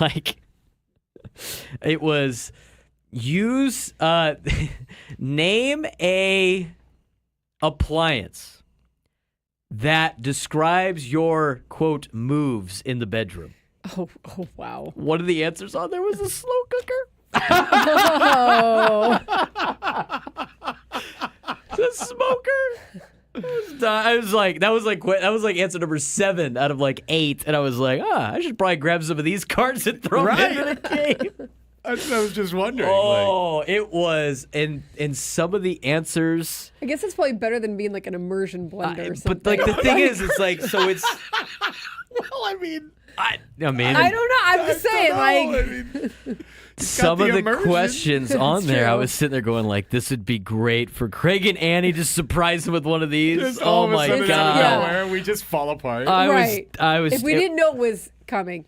But the funny thing is, it was like, so like all of like the kids, right, are like in their. We have the kids' ages are like 24. I'm like 29, so my brother's 23. So 23 to 30, and then all the parents are like in their 50s. Yeah. And the parents' answers were so like, just like, I don't want to hear that from you right now. I don't want to hear that from you in this group setting. It was pretty hysterical. And then there was another one that was kind of like Mind the Gap, Craig. It was the game was actually called OK Boomer. I don't know if you've heard that. And it was like, so you have young my people game. questions, Right up your alley. and boomer questions, and like that was like kind of the deal. And the funny part is all the parents were Gen Xers, but they Right. kicked ass on the boomer questions, so that was pretty fun. But late Family Feud, I might have to sneak some of those cards in. The ones that Adam will allow you. Yeah. I'll put them on his desk first. I need him to approve some of these. Well, I can't wait for that. I'm looking for. You know what else I I'm don't have looking this forward today. to this evening, and I only bring this up because we just mentioned it a little bit in the underdog read, but the new Tiger Woods Rory McIlroy backed simulator golf league. I think I heard Ben talking about this, but I don't know much about It's it. called TGL, Tomorrow's Yeah. Golf League. We've got we got ESPN up behind you today, and they during their I think it was 12 o'clock Sports Center had Matt Berry out there with a couple of the golfers who's going today. I think it's Ricky Fowler and Wyndham Clark are two of the players who are playing today. Ludwig Oberg is as well, but they've created, I assume, 2, maybe 4-person teams. They've got teams, so teams that you've never heard of. Bay Area is taking on New York. Oh, Okay. I've always rooted for them. Whatever. But here's the thing.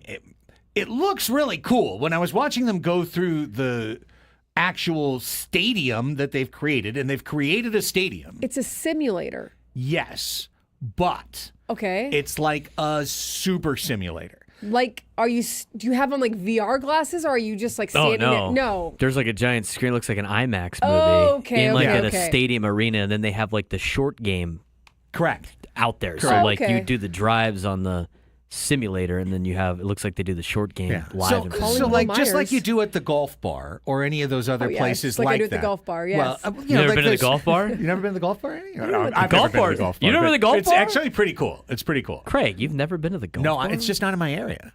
That's the only reason why. Yeah, what's the closest one? You like Claremont? Yeah, probably. something like that, I've been to yeah. the Claremont one and the RB one. It's pretty cool. Wait, So like, is that like the thing at the top of the? It's kind of like Top Golf. Yeah. but it's like you walk in, they got 4 golf simulators, right? And then they have like beer or like drinks and Yeah. That apps was an and actual stuff. place. I thought it was a generic. No, it's like golf an actual bar. place. Like Okay. instead of like going bowling, you can go to All the right. golf Yeah. bar. You bring your own clubs and you hit into a simulator. You can play courses or different games, and then they have other things too, like Yeah. you throw Why a football. don't you and Ben and Screeby I mean, and we could have a good time. why It'd don't be you guys fun. just all go and hang out there? They have golf. They have leagues at the golf bar. I'm surprised Craig's not in a golf bar league. I'm not surprised going to you're be not in a league golf bar either. league. I'm not good enough to be in a golf bar league. I'm sure scratch golfers it's a are there. Simulator. Nonetheless, simulator technology's been around a long time where you hit the ball and then you tracks see a it ball and- going through the air, and they've created all the Yes. golf courses and whatnot. Yeah, you can play Torrey Familiar. Pines on those. and Right, yeah. You could play Tour, you could play Kapalua, you could play the Masters, stuff. whatever. Pebble Beach. Right. This one, they've created fictional golf courses. But in addition to just, I'm standing on the mat, I snap the ball into the screen, the fake ball flies. Yeah. They take it up a notch. So let's say you hit it into the rough. You go off where you normally hit. They've got a rough area right there, and you have to hit it out of that. You hit it in the sand. They've got a sand pit. You've got to go into the sand pit and hit it. And then when you get to the green, they've got a giant, like 50-foot green that is it's got little hydraulics underneath it to lift this part up and this part down, or maybe have it tilt this way or tilt that way. And it'll change hole by hole. And there, once That's you've cool. once you've dropped it on, then a little thing lights up where your ball is going to be on the green, and that's where you've got to putt from. So it's really high tech. More interactive-y. Yeah, there's going to be a I think shot it'd be cooler clock. if like sand just poured out of the simulator and on Sand showers? Yeah, like I think that'd make it cooler. That'd be like- the Nickelodeon version. Yeah, you Slime. get slimed if Right. if you hit it in the rough. Right, or like an angry person running after you or Well, something. the thing that's interesting That's what about happened. Brandon Stone tweeted this out. The thing that's interesting about that, just involve San Diego golf tournaments, Yes. is Xander Schauffele's team is scheduled to play in the golf league on January 21st. The first round of the Farmers Insurance Open is January 22nd. Well, hey, hustle on over. Those I hope PJs he move does pretty quick. both. I hope he does both. I think he would. I think Xander would. And I think that Xander could play in this, and even at 10 at night, he could go ahead and fly on into San Diego. Well, there won't be any elements to Right. That's right. be worried about, right? Where's this located? Arizona or something? I actually don't know. That's a good question where the simulator is. We can look that up. But I don't know. I'm going to at least So can the try public to use check this? this out. No. Probably Oh, okay, not. never mind. The New York Golf Club, Matt Fitzpatrick, Ricky Fowler, Xander Schauffele, Cameron Young. Oh, so Schauffele's in today's game. Yeah. Is New York Golf playing today? I think so. New York Golf Club versus Callan the Bay Golf Club. And Adam in the chat will say be it's in today. Florida. Well, that's what the thing Do is. they really need this in Florida? Don't they just have golf courses in Florida? I mean, they really do. You know, the element. Well, you don't have gators in the. that'd in be the simulator. that'd be cooler, Braden, if like a gator came out. Gotta run the gator. Yeah, gotta run away from the All of a sudden, gator. we've recreated American Gladiator, the old TV show. You're playing golf with gators in the way. New York Golf Club plays the Bay Club tonight at 6 on ESPN Plus, and then they go once a week, I guess. Yeah. L.A. Golf Club versus the Jupiter Links Golf Club. Sure. I mean, here's the old teams Jupiter. on here. Did you see the teams? SoFi Center in Palm Beach, Florida. That's where it is. So, well, SoFi. SoFi Center. Yeah, not Atlanta. SoFi Stadium. Patrick Cantley, Lucas Glover, Billy Horschel, and Justin Thomas are on a team. Keegan Bradley, Hideki Matsuyama, Rory McIlroy, Adam Scott are on a team. See, here's the thing. Spot on, yeah. If they make this fun, Yeah, they have to make it fun. that's It the can't key. just be boring. Yes.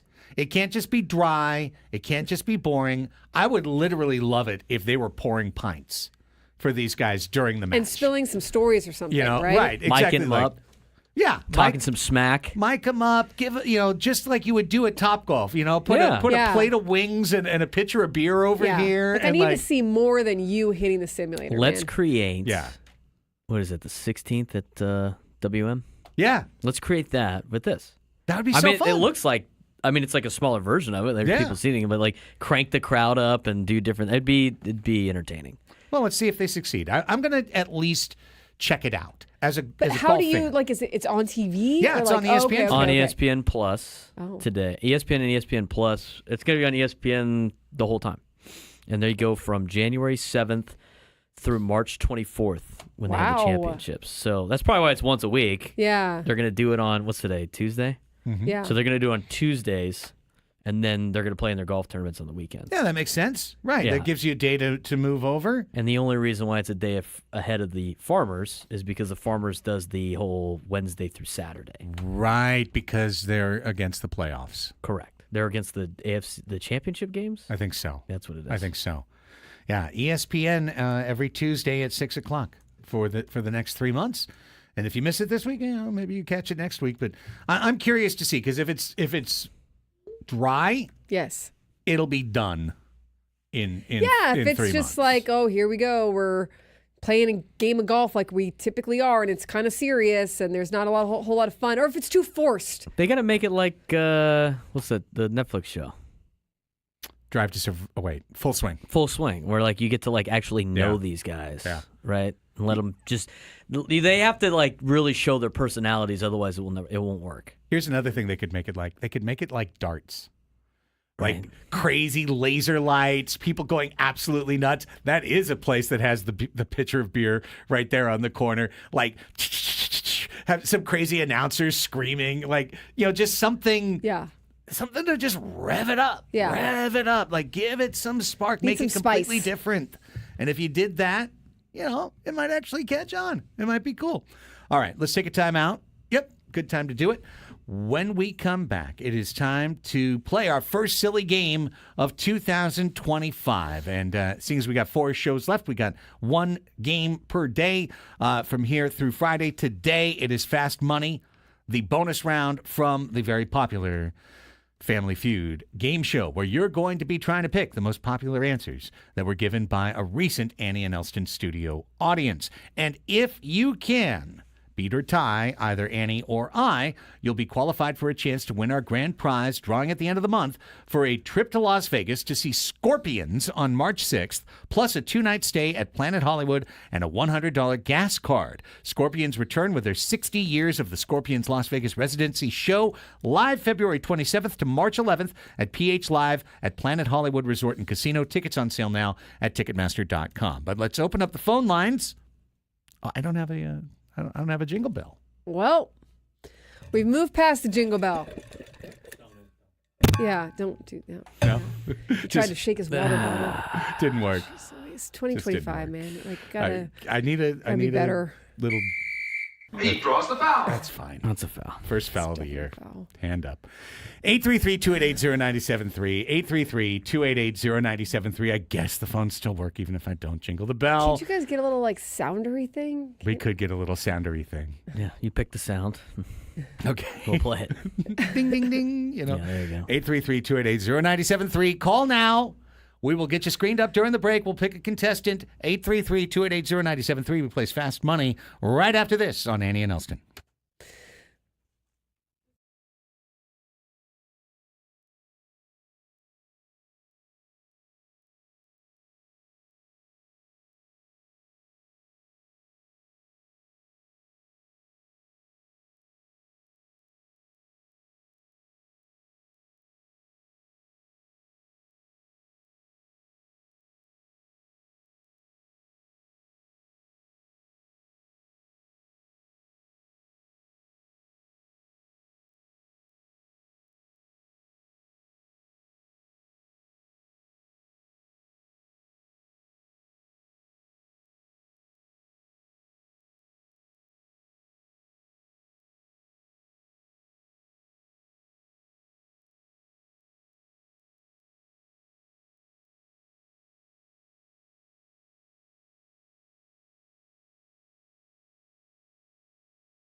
1240 on the Fan. Annie and Elsten back with you. Great to be here. We've got breaking NFL news. We can give it the 25 seconds it deserves. Are you trying to speak Spanish right now? Annie? Isn't this like a rip of Shaggy? Isn't this... It Where is. am I? Do you know that my mom loves Shaggy? Are you serious? What? Big Yes. Shaggy fan? Huge Shaggy fan. She would just play his CDs on repeat. Seriously. My mom would go to like a Shaggy concert. This isn't Shaggy, right? No, but it's the same. Like a rip of the... Yeah, it's the same kind of tune. It's called China. Well, Antonio Anyways, Pierce got fired by the Raiders, is what I was going to say. Well, Antonio Pierce was the interim head coach who then got made the head coach, and it just didn't work out. Now, in his defense, although I think he kind of made some mistakes this year, in his defense, he didn't have the best roster. I mean, it is the Raiders. It's hard to figure that team out. He had Aiden O'Connell. But he didn't and help Gardner himself Minshew. either with all the Instagram stuff he did. Instagram likes and throwing guys under the bus and calling them soft in press conferences and all that other stuff. It was a mistake to hire. I mean, it's just you can't fall in love with the interim guys. Yeah. Because as the interim, get the rally of the troops real quick. They're like, let's do it for coach. And then they win. And then it's like, oh, look how great. It's like, no, go find somebody else. Exactly. And a front office is so easy to the chopping block with an interim guy. You know, like even if it's like, oh, no, we made him the head coach. It's like he's still an interim guy to you. Yeah. You know? I just love Rod, our Hawaiian viewer in the chat. The anti-Donald Duck character. Who brought up the lore from a late 2024 episode when we heard from the person who got heckled at Disneyland by somebody in a Donald Duck uniform for wearing a Padres hat, which meant that actually Donald Duck is Dodger Duck. Yeah. Dodger Duck. And we hate Donald Duck now. So thank you, Rod. What does Warner Brothers Daffy Duck have to say about the matter? Nothing. Right. Nothing. Busy getting his face blown off by Bugs Bunny. That's right. Over and over again. Is that Padres Duck over there? Duck Daffy season. Rabbit season. Duck season. It was duck season on January 1st, let me tell you. Yeah, it was. Getting shot out of the sky by nuts. Oh, wow. Hello. Buckeyes? Yes. They're nuts. They are. Yes. Brutus the Buckeye. Completely crazy. Every time Michigan comes to town, they're totally nuts. Scratching out the M's. Ridiculous. Braden loves ducks. If they weren't so focused on scratching out the M's, they might beat Michigan every once in I a would while. say so. Yeah. Turn the M into a W, you know? Yeah, you know what? Yeah, it's an upside down W. You know what an upside down W is? An L. Loss. All right. Take this L, Brutus. It's time for a silly game. Let's get silly.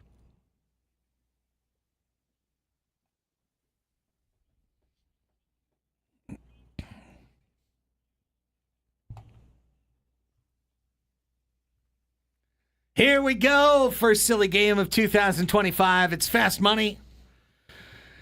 And today's contestant who gave us a call is the great Janet in Carlsbad. Hello, Janet. Welcome to Fast Money.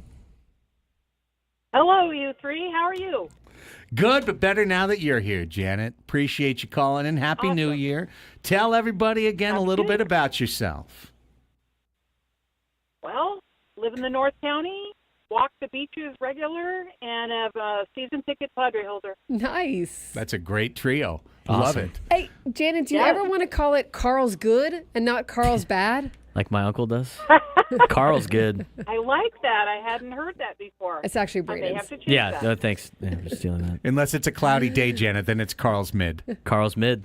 Carl's decent. Carl's average. All right.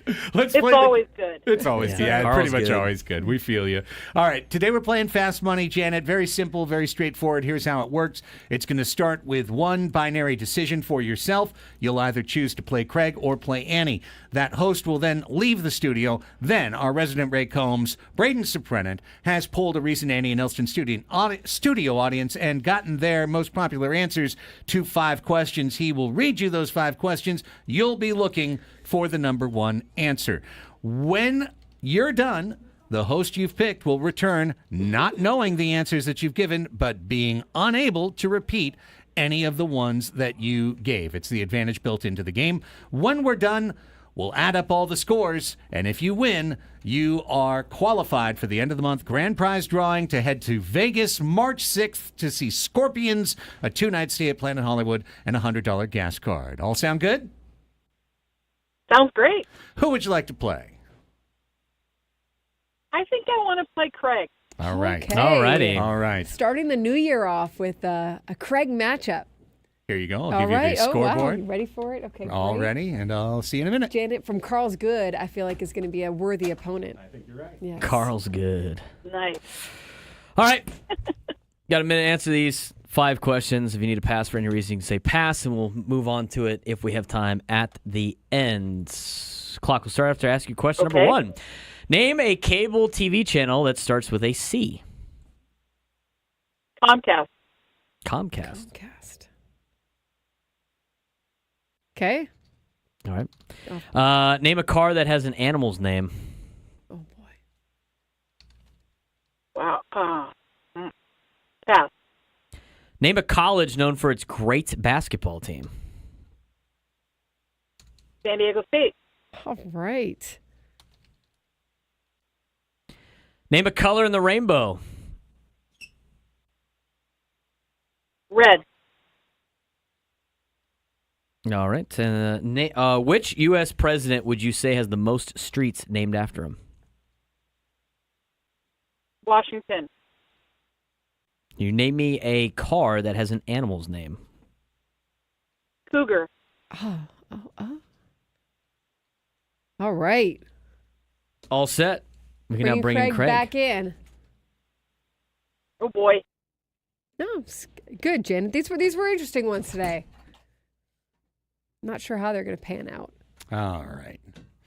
What you got for me today? 1 minute on the clock. Fair enough. Let's get you on the screen here. Give me a second. Screen time. There we go. Bang. Bang. Zoom, pal. Here we go. Question number 1. Name a cable TV channel that starts with a C. Starts with the letter C. CNN. CNN. It's a great answer. Name a car that has an animal's name. Jaguar. Jaguar. Jaguar. Name a college known for its great basketball team. UCLA. Name a color in the rainbow. Red. Blue. Good secondary answer. Which U.S. president would you say has the most streets named after him? Ooh, wow. Lincoln. Lincoln. That's a good question, though. It is. There's a lot. I mean, it's Washington or Lincoln, I figure, but... Now, the interesting thing here is about 3 of these, 2 of these, there was a tie for first place for answers. Okay. So this might be a pretty good... Maybe we'll tie. Competition. Pretty Jenna good would still win in a competition. tie, but That I is would correct. be happy to tie. Name a cable TV channel that starts with the letter C. Janet said Comcast. Not gonna get Comcast is not a channel. Comcast is a company. I knew what she was thinking. I know of. what she was thinking. of, Yeah. there. Yeah. Craig said CNN. Number 1 answer. 34. 34 points. I thought it would be taken. CNN, CBS, C-SPAN, Cartoon Network, Comedy Central, Cinemax. I would have said Comedy Central if it had been Buzz. So Name a car that has an animal's name. Janet said Cougar. 41 points. Wow. Number 1 answer. wow. I know. Wait, I don't know of a car. Yeah, car what- is a what car cougar. is the I would have said cougar? Jaguar. I don't know what that is either, but apparently it's an older car. Janet, good job. Janet. Number 2 answer was Jaguar. The Mercury Cougar. 32 points for Okay. Craig. All okay. right. Well, it's So hung in 32 there. for Craig there and 41 for Janet. Mustang, Thunderbird were the other 2 answers Okay. on the list. Name a college known for its great basketball team. Janet said San Diego State. I'd love to give her credit for that. It's so sweet. Craig said UCLA. 10 points. Oh, Final bottom answer. Number 1 answer was Florida. what? What year was this? 05? This is obviously taken in 2006. 05, 06, so they No. went back to back. When Al Horford was playing for them. Florida, North Carolina, Kansas, Ohio, What? Pittsburgh, I declare UCLA. this list fraudulent. What 12 people said Ohio? The Ohio Bobcats. Jeez. Unless they said Ohio State and the people here Maybe the didn't people know. shooting the Buckeyes or whatever. Yeah. The Ohio Bobcats? The Ohio Bobcats ever good at basketball? Whatever. Name a color in the rainbow. Janet said red. Good Number call. one answer, 36 points. Good All right, call. Janet. Good call. Tied with Craig's number one answer of blue. Also 36 points. Oh, man. Looks like it's working out for me today. Yeah, Which U.S. president would you say has the most other colors are yellow, green, and orange? Okay. There's other colors in the rainbow, obviously. Are there? Yes. Roy G. Biv. Purple. Which U.S. president would you say has the most streets named after him? Janet said Washington. Great call. 32 points. Number one answer. Craig said Lincoln. Also the number one answer. 32 points. Yeah. Craig wins 144 to 109. Hey, look, good game, Janet. You guys all won the bonus. Yeah, correct. That's the great news, Janet, is our family combined has crossed over 200, so we got the fast money. So Yeah, there you go. we can decide how to spend the $5,000 later. But, hey, you're always a great contestant, Janet, and we look forward to you calling back in for another silly game either later this week or later this month. Thank you so much for your time today. Every once in a while I win. I think my winning percentage is around 250 to 300 on fast money. It's not outstanding. It's Cleveland Spiders territory. Okay. You know, it's not great. I can't believe Ohio Bobcats. Yeah, that's just lame. No. Worse than that is Florida be number one. Like, I know. what the Billy Donovan is going on here. Where did they do this Tells you poll? how old these are. Yeah. Where did they do this poll though? In Florida? I mean, it had to have been sometime between 2004 and 2006 because that's when Florida basketball was super relevant. You know, I mean, since then, honestly, come on. Not really. Ohio. It has to be Ohio State. It can't be Ohio. Ohio. But Ohio, Historically good basketball? no, they've made the tournament a lot, but they've made the Elite Eight one time. 1964. They made the Sweet 16 four times. 60, 64, 2012. Okay. Round of 32 four times. 83, 2010, 2012, 2021.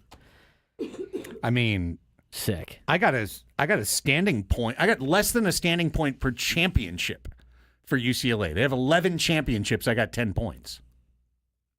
Don't they have the most? Yes. They have the by most. far. Yeah, they have the most champions. I The thought it most was a national slam dunk championships. number one. Yeah. I mean, you're And they got assuming the 6. audience knew a lot about basketball. I guess so. Yeah. Name a college known for its great basketball team. The number 4 answer was Ohio.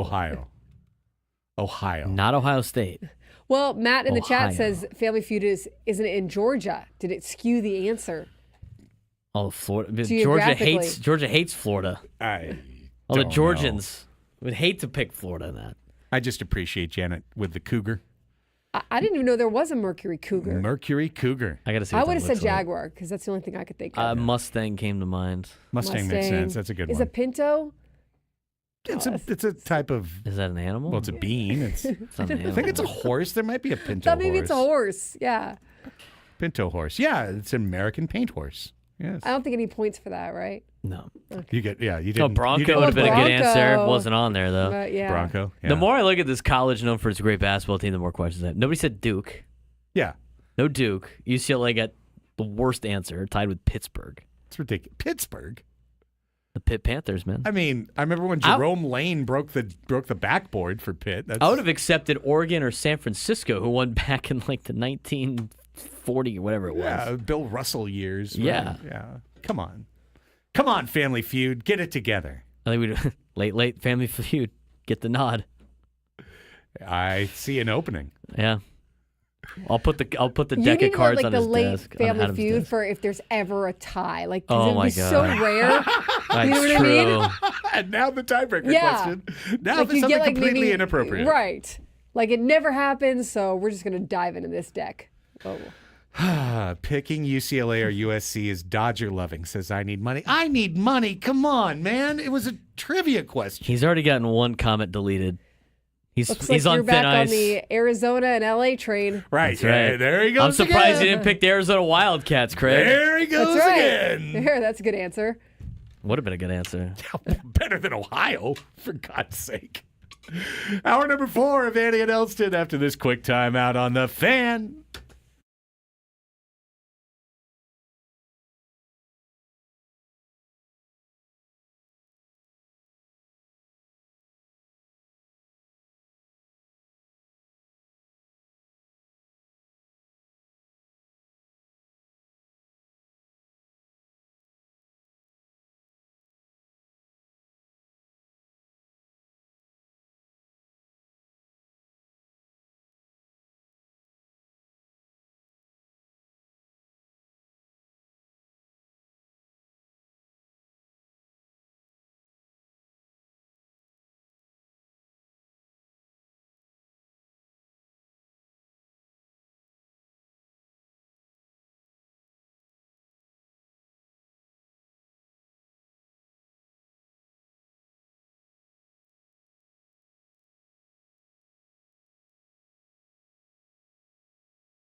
Fourth and final hour of the Tuesday edition of Annie and Elsten. We are here with you. It's 1 o'clock in San Diego, California, America's finest city.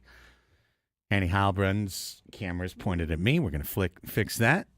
Annie Halbrun, Craig Elsten, Braden Suprenant, here with you till 2. At 2 o'clock, Gwynn and Chris check in with Tony Gwynn Jr. and Chris Ello. Matt Scraby alongside. Saw the boys in their studio doing their studio thing over there during the break. They'll be in at 2. At 6 o'clock, Matt Scraby, a man alone. Alone in a dark room with dark thoughts. Matt Scraby, who, as I was listening to him, I was driving to the gym last night, listening to Scraby. Once again, the Scraby Show outpacing Annie and Elsten in almost every way that could be possibly measured, at least in terms of audience engagement. They've already had a Scrabinator Night 1 in a suite. They had a Scrabinator Night 2 in a Padres suite this regular season. And then he started the show yesterday, Annie, by talking about the Scrabinator holiday party. Oh, wow. Wow. Yes. I didn't even know about this. Nor did I. Because we're not We part of the didn't get an nation. invite. Because right. we don't live in Scrabistan. We need passports. Yes. What? How? Where? What? How? I have answers. Dave and Buster's. Okay. Wow. Yeah. Dave and Buster's on the 23rd. So Wow. in the Christmas and yeah, holiday, Hanukkah, in the hiatus. hustle bustle. Right. Right. Everyone else is like, yeah, cool Odyssey. We're chill. We're going to go do our own thing for 2 weeks. Scraby's at Dave and Buster's hosting holiday parties. I mean, when you're Scraby, you've got to communicate and entertain the Scrabination. The Scrabination has been entertained. Are you not entertained? You know, I mean, dang, talk about, blood and circuses. It is absolutely the Scrabination way. So, congrats, Matt. I mean, all I good can for do him. is just, Tip the cap. tip the cap. The kid's got it going on. Who knows what's happening this week? Who knows? One day we're going to all come up and try to use our key card. It won't work. It's just going to be Scraby and Scraby's picture yeah. on all of the studio walls. Every one of the windows will have and one of he'll have those. earned it. Yeah. So. You get to the elevator. It's like You have to have your Scraby face card. I'm literally picturing the scene from Pirates of the Caribbean where Jack Sparrow and Will take over the ship with two guys. You cannot possibly crew this radio station with two men, which is Right. Scraby and the chair he decapitated. We are taking over the ship. Yes. All I'm saying. Go is that, ahead. the guy's taking it to places I didn't know that he was gonna. I wonder at Dave and Buster's, how did it go? Did he play some? Well, I would have games liked with to. Yeah, I'm people? sure he Like, played. Yeah, did he win? Yeah. Right. Did he rent out the whole Dave and Buster's? Is that Did he his- get? Did I he don't lose think and get really I mad? think this was just a group that showed up for him. Is it now Scraby and Buster's? Yes. Scraven Busters. Scraven Buster's. Did he have any complaints, any gripes from that he talked about? That's a great question. Where feel were the like, gripes? see, you know what? I feel like Matt would have a lot of gripes about Dave and Buster's. Especially right before Christmas and I the hate holiday traffic and when people are playing their games with their mozzarella stick hands and it gets all slimy on the thing. It's so gross. Yeah, all he got oily. pushed off the deer hunting game by some 11-year-old. Yeah, exactly. Get Some- out of here! I some- got my quarter up. Some 10-year-old snaked one of the games he was about to go play. I could so see him pushing a kid out of the way to get his game in. You know what I would love to see? I'll tell you right now. I would love to see a Scraby versus Annie skee ball contest. Oh, Wow. I'd take on Dave Scraves Buster's. with that. Wow. I'm putting Yeah. my money on Annie on that Yeah. one. This would be Team Annie and Elsten, and Yes. then he would be Team Scraby Team Nation. Scraby and Scraby. Yeah, Scraby and Scraby. Right, because he's just Scraby. They Law got offices the, of Scraby and Scraby. The one down here in Mission Valley's got the cool. They got the Connect Four basketball game. You see they do at spring Ooh, training where they shoot. yeah. They have Oh, that. yeah. You can play that. That That's is a line fun. around the building to play that game, but I it's pretty bet. fun. I haven't been in Dave and Buster's in a long time. I went last year for I've been there twice ever. And usually it was when we would go on the road with TCU football, we'd have all this downtime on the Friday night. And there was a Dave and Buster's across the street at Oklahoma City. And so we went and hung out there for 2 to 3 hours. I just got a exclusive a group photo sent to me. Whoa. I'm not gonna share it because I don't want to reveal my sources. All right. But it's the whole Scraven Nation at Dave and Buster's sitting at a table, and like it's got the holiday festivities on the table. There's appetizers. It looks like someone gave Scraby a gift. He's smiling. I mean, he's really genuinely He's smiling. He's not like all from disgruntled. ear to ear. Yeah, like this is serious stuff. I like it. I like it. Yeah, this is that's pretty cool.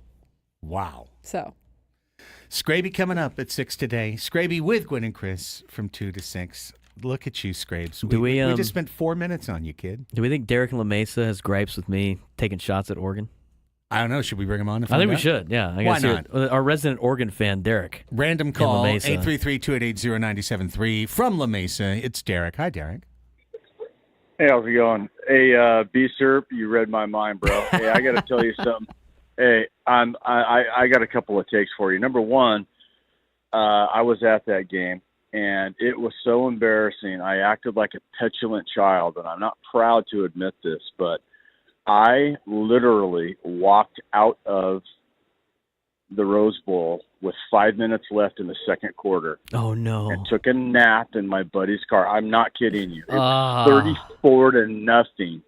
And just like a little 3-year-old child throwing a tantrum, I literally walked out. And I felt like such you-know-what the next day because I let my buddies down. It was just terrible. Anyway, moving on. I feel for you. I'd say the Ducks let you down. I don't think you let down your buddies. I think the Ducks let you down. There's worse places to watch your team get their ass handed to them. I talked to an Oregon Ducks fan last night. He's like, you know what? If I'm going to get my ass kicked somewhere, at least I get to enjoy the Rose Bowl atmosphere compared to sitting at SoFi Stadium losing by 60 points. Yeah. Unfortunately, the best part of that game was when the B-2 bomber or stealth bomber or whatever they call it flew over the stadium. Hey, secondly, on your fast money game, I'm showing my age a little bit, but this was a huge car when I was in high school back in the 80s. So this will tell you when these questions were when this audience was pulled. The Mercury Cougar was the competition for the Camaro and the Mustang, and it was popular. It was a muscle car in the late 60s and early 70s. So the Cougar, they don't even make it anymore. And as it got into the late 80s, it was a brutal. It turned into like a Crown Victoria. So that'll tell you when those questions were asked. Yeah, when you say knowledge that I know. When you say they don't make Cougars anymore, Del Mar disagrees. But that's what the Kraken's for. True story. Hey, you guys have a great day. Thanks, Derek. Thanks, Derek. All right, take care. Yeah, bye-bye. That was fun. I dropped enough subtle jabs at Puddles the Duck, or whatever the Duck's called now, that I knew Derek was probably calling it about that.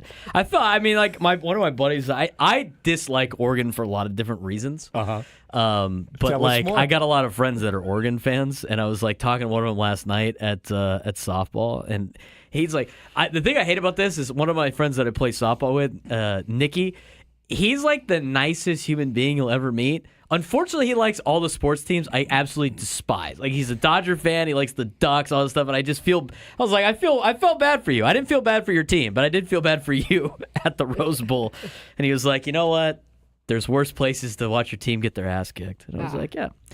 When they were down 31-0, I thought, hey, to make it about me. Oregon was in that situation before. When they were up 31-0 on TCU, just flipped the T-shirt around, and then Oregon lost. But no, they couldn't pull it off. So amazing stuff. Thank you so much for that call. Usually at the start of the one, we kind of re-hit some of the stuff that we talked about at the start of the show. At the start of the show, we went back to yesterday's big story, of course, the one that happened in the middle of our show and then put us all in weird and awkward places. But I feel like now we at least have a simple... Okay, I take that back. At least we have a picture. A picture that's got one side's allegation, one side's response. The sensationalism of the moment dissipates over time, and you get to, I think, Annie, a lot more kind of cold reality, which is that a Texas state probate court at some point in the next 1 to 3 years may or may not make a decision in terms of whether Sheil Sidler's lawsuit has validity, has standing, whether she has proven something within that, or whether or not the Sidler Trust can turn up the documents and say, no, look, what we say, we can prove, here it is, here is her signature in 2020, relinquishing any opportunity for her to be control person of the Padres. We've got this document, we hand it into the court.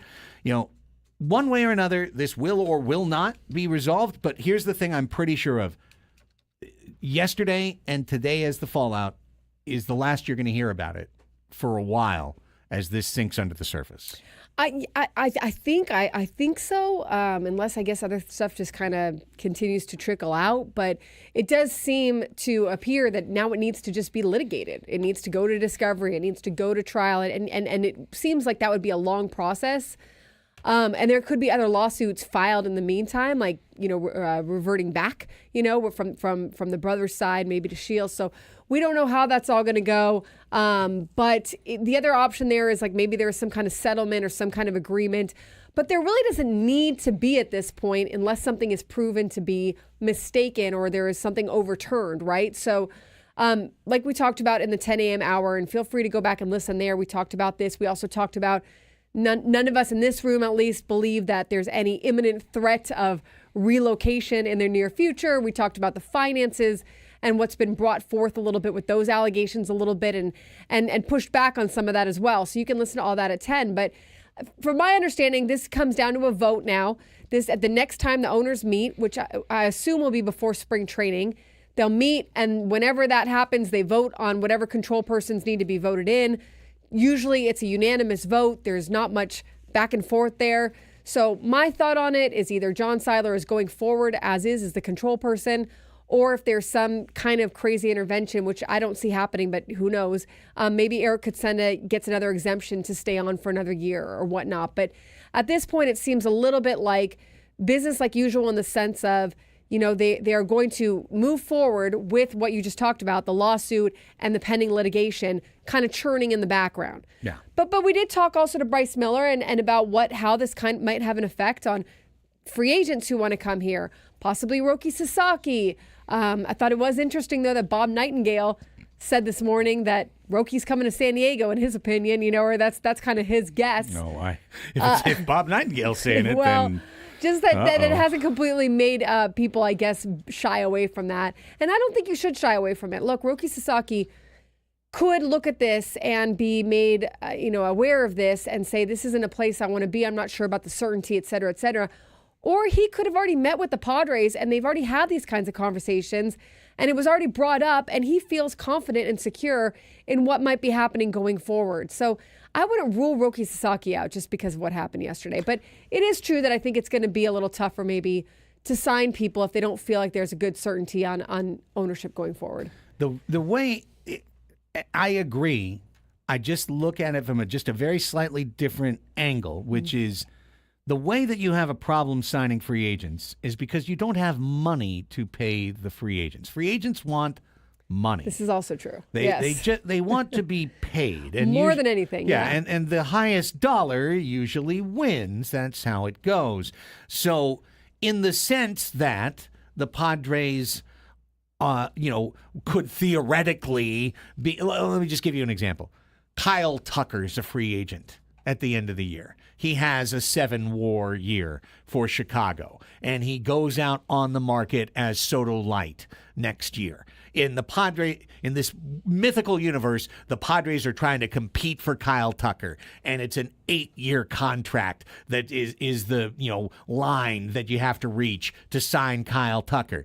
Yeah, he and his agent might go, well, over the next 8 years, what's going on with the Padres? Can I get a firm, clear, definitive answer on this? And or, of course, the current ownership might just say, we don't have the money to pay for Kyle Tucker and to put a $600 million contract on the books. So don't even bother reaching out to Kyle Tucker, okay? He's out of our league.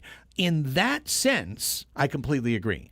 This affects free agency. It could potentially affect, any recruitment or anything along those lines. But all that was the case last year. All that was the case pretty much the day Peter Sidler died. And as you said very well, even if Peter Sidler was alive and well and doing push-ups in our lobby right now, the debt ratio situation was still something he was going to have to resolve, as opposed to having Eric Kutsenda resolve it last year. Yeah, he would have been really the front-facing person as the Padres had to, bring themselves out of debt and bring themselves out of, it's essentially like a little bit of a punishment from Major League Baseball and a little bit of a hand slap where they say, look, you're up against the ceiling. You've exceeded that ratio that we're comfortable with. And that's in place for a reason. That's in place so that teams don't over leverage their clubs and then have to sell. They don't put them in so much debt that then there's like bankruptcy or whatever could happen from that, So the Padres weren't there, but they were at a ceiling at which MLB has for all the teams they don't feel comfortable with, And I think it just speaks a lot too. Like, yes, I understand that nobody likes hearing that what they were doing wasn't sustainable. And I'm not saying that they can't spend more than they're spending now. I do not know that. However, the level at which they were spending before exceeded their ability to pay. They had to take out loans to cover loans. They had to, get under that debt ratio thing. They had to appease Major League Baseball. That's what Eric Kutsenda had to do last year, and they had to make a plan to do that. So the idea that someone that is already in the trust is going to swoop in, whether it's the brothers, whether it's Shield, and suddenly start spending 2 or 3 more times the money, well, then why wouldn't that have continued with Peter if they weren't able to pay it off as it was? You know what I'm saying? So I just think those are things that, that's how I look at it. It's not to say that no one's ever going to spend more money with the Padres or, who knows what could happen. Who knows what could happen? Next year they could decide to raise the payroll by millions and gajillions, and all of a sudden they're in the top 10 again or the top 5. But it just makes you pause at least and wonder how it's so different, because it's really not. It's more similar than different. Right. And when you're filing a complaint in a county probate court in Texas, you can write in the complaint anything you want, including that you would raise salaries and you would spend more. I could say that. I'm not the control person. I could say if I'm the control person, I'm going to spend every dime the Padres have on salary. It doesn't mean I have the ability to do it. Doesn't mean that if I was given the power that I wouldn't be handed a spreadsheet that said, nope, you can't do that. So, words are words. What's going to happen in the court is litigation, and that's going to be real. And you can look. You can now that they're. My understanding is that the Padres are now, out of what they were in last year in terms of being under that debt service ratio agreement of whatever they had with MLB. However, you just got your hand slapped. So can you go run the debt way back up? I guess you can, right? You could do what you just did, but then you're gonna hit this part next. So. There could be a part of an ownership group or whatever that says, well, let's just do it again. Let's just run it all up again, and then we'll deal with that in a few years, or whatever. But I think MLB kind of has a bearing on all this as well, where it's kind of like, hey, we're watching you a little. We want to understand your finances. We want to see what you're doing here, that sort of thing. So again, I'm not letting anyone off the hook. I'm not saying that the Padres can't spend more. I don't know that. Maybe they can. But I don't think the levels of what you saw years ago. With Peter Sidler, I don't think that is in the cards right now with any part of this ownership group unless they leverage the debt again. Yeah, the very last thing I'll say as we go to break is that if you're actually looking for, if you're out there in Doomerville and you're looking for Doomer signs, right? You yesterday was such a great day for you. Great day in Doomerville, right? The sun was down all day in Doomerville yesterday, and that's how they like it. So you got to, wade into the dark pool and just lay in there in the muck and go, ooh, nothing's going to be good for the longest time, forevermore. And that's fine. You can look at it that way. But the thing I would tell you is you're not going to hear me talk like that until I see this team sell Manny Machado for nothing. And he agrees to a trade and waives his no-trade clause because they simply can't afford to pay Manny his salary. That's when I'll say the team has changed. Because, they've stopped adding a ton more commitments, But there's so many commitments on the log for the Padres now and through 2034. There are so many commitments on the log already. That's where the money is. That's where the speech is from the grave. It is Machado and Bogarts and Tatis and Musgrove and Darvish and Cronenworth and Suarez and Merrill and the rest of the team. Like, the money is there. The commitments are there. The issue is not whether the Padres can spend. It's whether they can spend a lot more than they've already spent. Let's take a timeout. When we come back, speaking of spending, speaking of potential deals, little Yankees talk in USA Today. Do they have a starting pitcher that could help us out down the road? And what would it take to get his numbers to fit inside ours? Also, aren't they apparently not interested in a certain Padres player? I've got a take about that, too, Okay. and I want to All get right. to that. So some more Padres talk on the other side. It's Andy and Elsten, San Diego's #1 sports station, 97.3 The Fan.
Okay, right.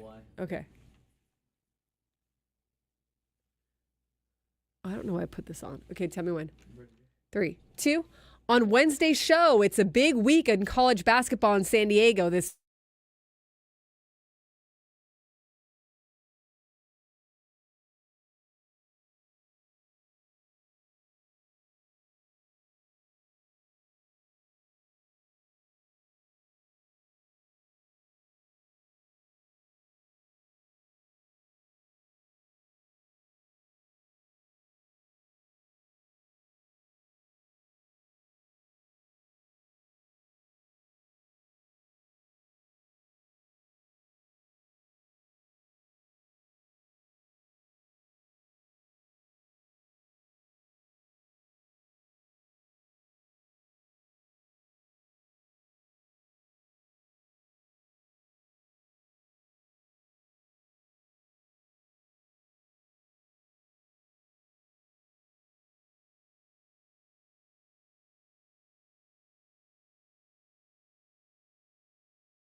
7-3, be caller number 4. If Braden gives you the lucky news, you score a pair of ducats for tomorrow, Aztecs and Falcons. Ducats that hopefully lead to buckets. Yes. Good thing. Good tickets. But not Donald Ducats, because we don't like him. We do not like him. Dodger Donald. That sounds like a good match game question. Ooh. Match game is tomorrow. Dodger Donald. Dodger Donald Duck. Of course, all characters on Match Game bear no resemblance to even right. fictitious Sure. Donald Duck will Fictitious litigate against characters. you. anyone living Right. dead or previously drawn. By Walt Disney himself. All right. I want paying off the tees. We're going to Head out talk for a second. Sure, no problem. See you, Braden. Thank you for screening our friends, and good luck to everybody who just called Yes. in right now. That's a good prize. Somebody's about to win between Mac, Neil, Zach, Daryl, Javier, and Ryan. One of you is going to get it. I'm going to pay out the tees in just a moment. We're going to talk about the Yankees and potentially Luis Arraez. This just flew through my Blue Sky feed here from an NFL reporter. Tom Brady will have, quote, a lot of influence in choosing the next Raiders head coach. Tom Brady will have. I would agree with that. Tom Brady is a minority owner of the Raiders. If you're smart and you're with the Raiders, I would lean on Tom Brady. I would use him in this situation. I don't remember how to pronounce his last name. Richard Deitch or Deitch? I don't know how either. It's Deitch. One of those. He's been around writing forever about media. National sports media columnist. Yes. Writes for The Athletic now. Yes. And he put out last week his bold media predictions for 2025. And his number one bold media prediction for 2025 was that not only will Tom Brady not make it through all 10 years of his Fox deal, he will make it through 1 year of his Fox deal, and he will become much more of a Raiders owner next year and not a broadcaster at all. So that's interesting. I mean, I think if you're Tom Brady and you've been promised this gargantuan contract from Fox, you would have to be the one. Essentially to say, hey, I don't want the money, right? Like you have a good faith effort there. I'm not going to, I'm not going to work anymore. I'm not going to take it. And honestly, if you're Fox right now, you kind of let him go, right? I mean, this is as much as you want the whole Tom Brady essence and name and everything that they sign up for him with, it's really showing that it's going to be one of those tricky things for years to come. And if he wants to be more on the Raiders side or more on the ownership side, I get it. Like maybe you do bow out. Yeah. I don't know if it's within a year. I more feel like it'd be half. I feel like he'd go like 3, 4, 5 years. I generally agree because $35 million a year is $35 million a year, and he's got pride, But I mean, that's like as much or more than a big time movie star would make to film a big time movie. Well, and he's got a ton of money. I don't even know. You're right. I mean, yes, it's $35 million a year is still $35 million a year for a guy like that. But you're right. At what point are you like, hey, I'm going this direction and I'm good. I know I'm going to make my money over here. But this is the thing that I'm bumping against, and why I might agree with Richard is okay. It's a twofold thing. First off, and this is the lesser important of the two. Tom Brady has really not been very good in the job. I've now watched like 3 or 4 of his games, including like whole halves and like where you can actually maybe evaluate the broadcast a little bit. In fairness, it's his first year. It is his first year, but he's he's I mean, it's not. There's also not a lot of talk about some stuff, so that makes it more That makes him not qualified for the job. Yeah. Right. If he was going to be a Tony Romo-esque big splash, oh my gosh, I got to hear what he has to say, or even Madden, I got to hear what he has to say. He's so outspoken. I mean, he knows more football in his pinky fingernail than most people would ever know in their lifetimes, and so he doesn't really give a lot of that, is what you guys are saying. He doesn't give me anything. I would want that. Yeah. He doesn't really give me anything. On one level, he doesn't give me what I'm looking for in the booth, because I'm hoping that a player like that, with so much cachet, with so much history, so integrated into the league, that he's going to have stories on every guy. He's going to have this, hey, when I did it, this, that. But he's also going to have that sharpness of like, that wouldn't play in my huddle. Like, this wouldn't go, or this or that. However, that's if it was Tom Brady former football player, Hall of Fame, 7-time champion, as an analyst. That's not what you're getting. You're getting Tom Brady, Raiders minority owner. And when it's like this, where 99% of him is on TV and 1% is you're hearing, oh, well, Raiders. That's nothing. That's fine.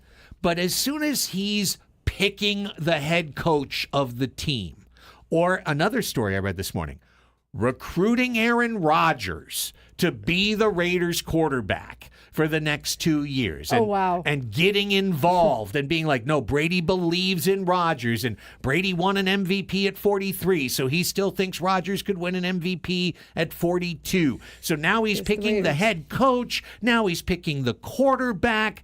He's running the show at that point. It's not Mark Davis. It's Tom Brady. And at that point, I don't want to hear what he has to say about the Titans when they play the Browns, because I already know he's picking head coaches, he's picking receivers, he's picking a quarterback.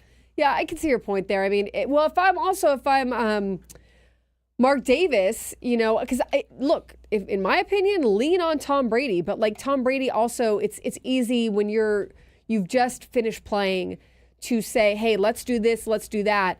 And I mean, anybody knows, look, if anybody knows, it's Tom Brady, how hard it can be to implement that sometimes, right? So you do need to have, I think, if you're going to do that, more of a hands-on approach and the ability to see like the identity through of what we're trying to build here in Las Vegas.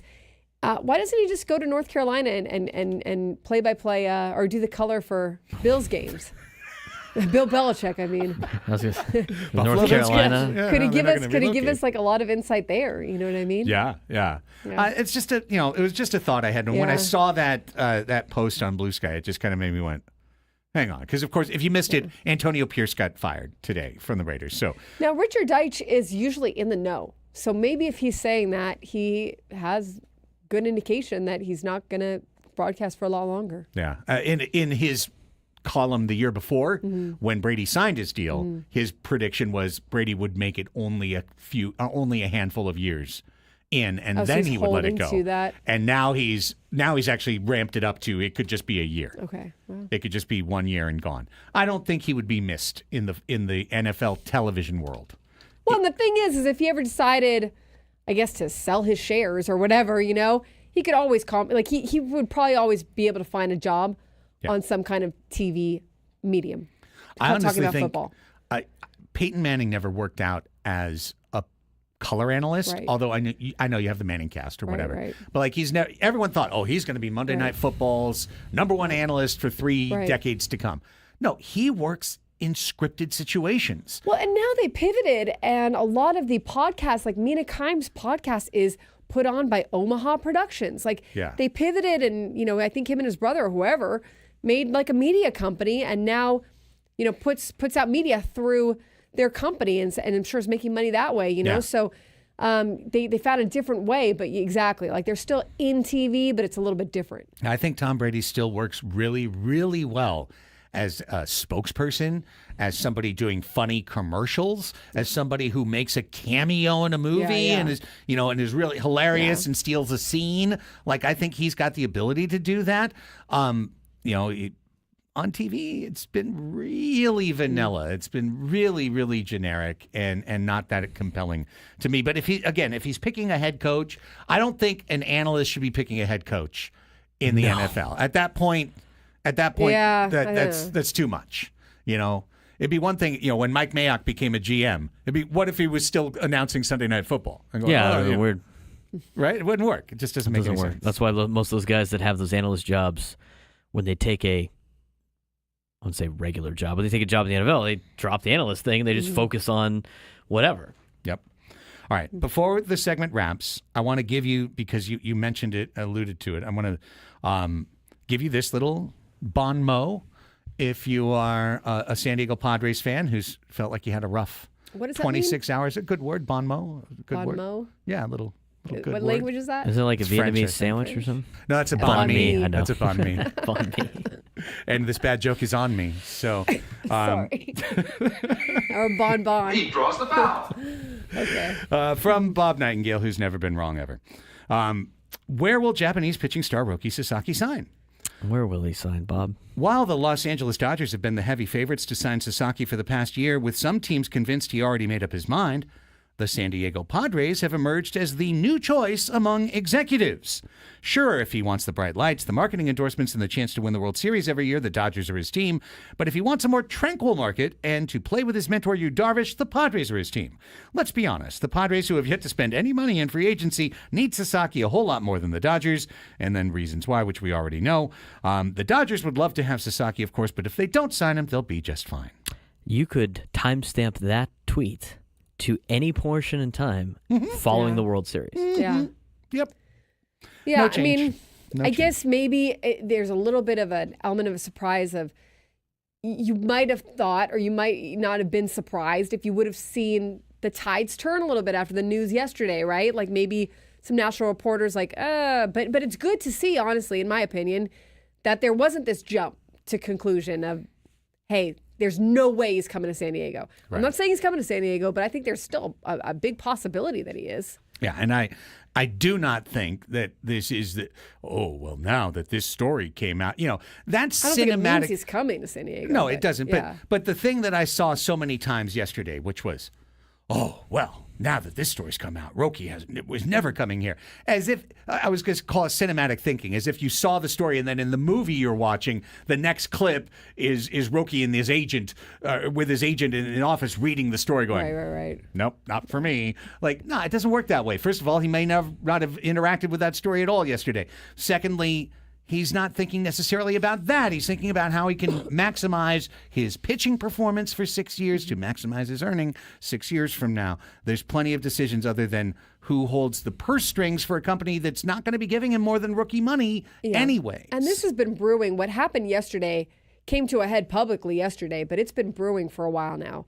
So he probably already has indications of that, and has probably already thought about that, or they've addressed it maybe in the meeting or whatever, So I just don't think it means that he's completely out of the game for the Padres. I agree. Very quickly, would you be interested in Marcus Stroman in any way, shape, or form? He is owed $18 million next year. Oh, no. No, I don't thanks. know. I don't know if I would then. Yeah. I would be interested in Marcus Stroman, but that's a high price tag for a team that needs a lot of Yeah. And I think he's got 2 or 3 years left on his deal. He's an interesting clubhouse ad. He's worn down year after year. I don't know if I he's know. like, he is. He has that Tommy Pham-esque clubhouse thing, but that can also be good for a clubhouse. That can That's also true. help a clubhouse sometimes. It can. My answer is a world in which the Yankees paid an Arise-sized salary. Like, hey, we'll give you Marcus Stroman and pay his whole salary. Yeah. Then I'd be interested because he'd be a better fourth starter than what we currently have. However, that's it. That's my level. There's no circumstance in which I would take Marcus Stroman and his money. Like, Yes, no thank you. no. Hard pass on that. He was pretty good. He had a 4.31 ERA. Yeah. I mean, but it's $18 million. I just, it's hard. They have other needs that I think makes that one hard. Yeah. He's got one more year in the deal, but he actually has a vesting player option if he throws 140 innings.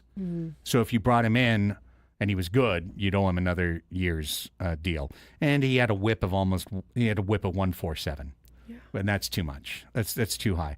So, at a no cost situation, I would consider it, but nothing more than that. So, okay. 140. I don't know why I just snapped and pointed at the clock. It's time for Ask Us Anything. That's why, because it's time to open up the phones and close out the show. 833-288-0973. I'm ringing the jingle bell in my mind. 833-288-0973 is the number. Phone lines are now open. And if you call us in the next 10 minutes, if you call us between now and 1:50, we will put you on the air. All we ask of you is to dial us up with a question that you'd like to ask the show. Doesn't even have to be about sports. It's often better if it doesn't. 833-288-0973. We'll take your calls next on The Fan.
Thanks so much for being here. We appreciate you. 1:46 is the time on Annie and Elsten. Gwen and Chris coming up after this. We'll be right back with you tomorrow for another full 4-hour program, hashing through what we're going to get to tomorrow. Maybe some college basketball talk. We are playing the match game. I made a point to go around and recruit our all-star panel.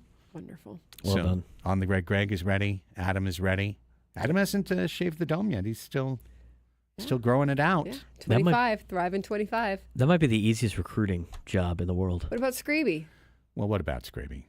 Did he invite us to Dave & Buster's? Yeah, you know what? That's a good point. Easiest recruiting pitch ever is recruiting the two people that love being on Match Game to jump on Match Game. Right. I know. Nonetheless, let's hit the bumper and do an Ask Us Anything.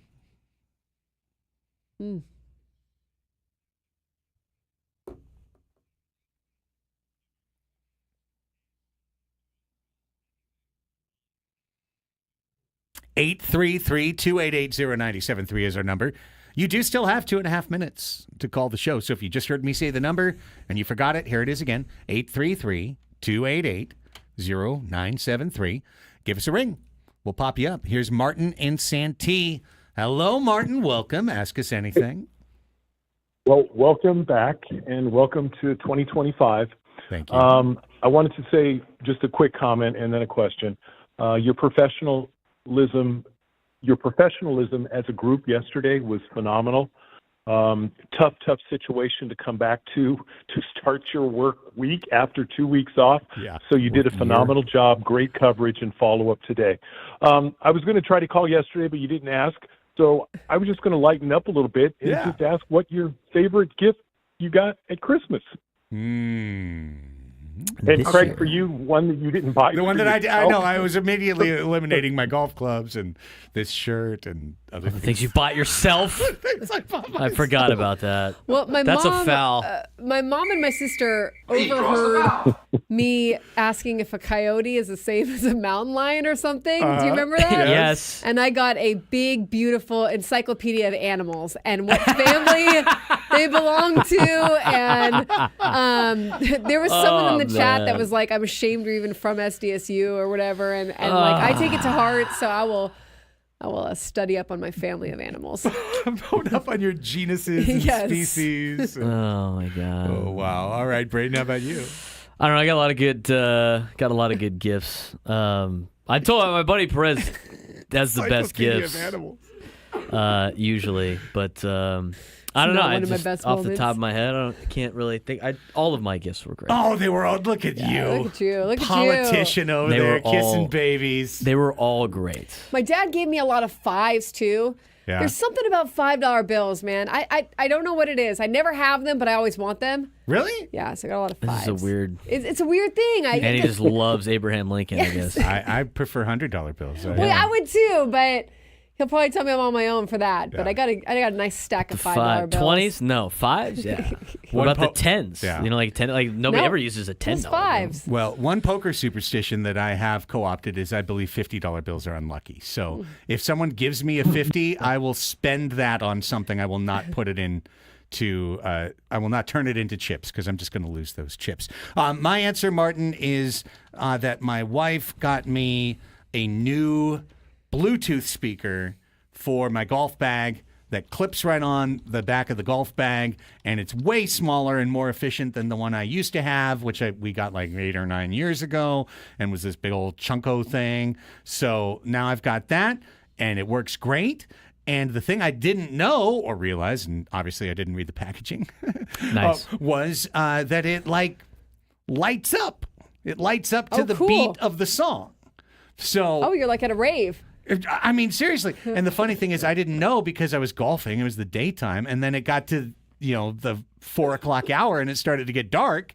And all of a sudden I looked at my back's blinking. And, I'm like, oh, wow, that's actually on beat. Like, that's pretty cool. That's pretty cool. Got a question from Mike in Mira Mesa.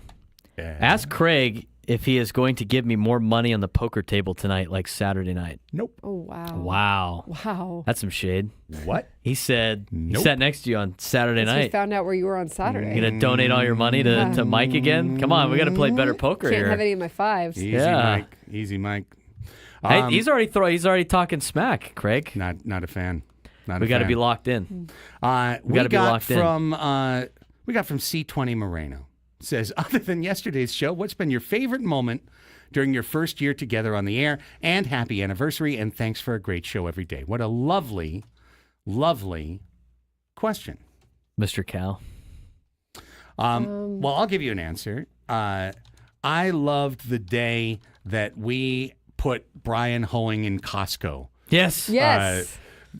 Advising people as to which rotisserie chicken to purchase. He's like a Costco guy. He's like a guy you find at Costco. Yeah, he's that guy, the Costco guy. Costco with the guy. good ideas, the advice, the tips, little tips. Yes. He's still at Costco for all we know, right? I mean still Not there. working. Yeah, not working. No, he's with the Padres. Yeah.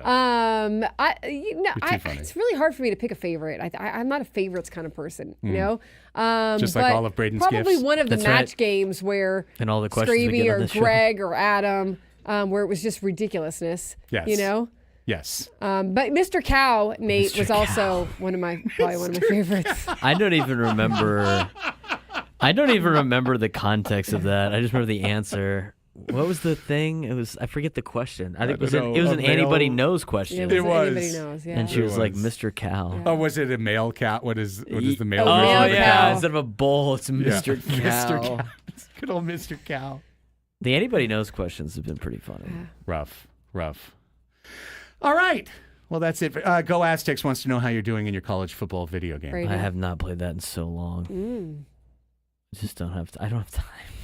Losing out on your efficiencies. Yeah. Well, he's Well, been you know, working I out. gotta- Remember? Well, I'm not really doing. I did that in the morning, but it's just there's a lot of just stuff I'm just doing all the time. It's this and then like you're an USD adult. and then coaching. Yeah. Once football started, it was like, all right, well, I'm putting college football 25 on the shelf, and then with it ending, you're trying to catch up on some sleep and stuff, and then I got other obligations and things I got to do. Plus, I'm doing adult things this week, which is not as fun. It Adult sucks getting things? old. Yeah, like fixing my car and auto insurance and fixing my auto loan and updating my passport. I got to go to the DMV on Thursday to get a real ID. Oh. I was supposed to get it during COVID, and then it like canceled my appointment, and then I haven't got one since. So Okay. I would suggest you go take care of that. Hashtag adulting. I'll be doing that Thursday after the show, though, of course. All right. Well, that's it for today. Great job, everybody. We'll be right back with you at 10 a.m. tomorrow. Gwen and Chris, Matt Scraby, The Scraby Show, to join you for the next 5 hours. Until 10 a.m. tomorrow for Annie and Braden, I'm Craig. Thanks for listening to Annie and Elsten. Bye.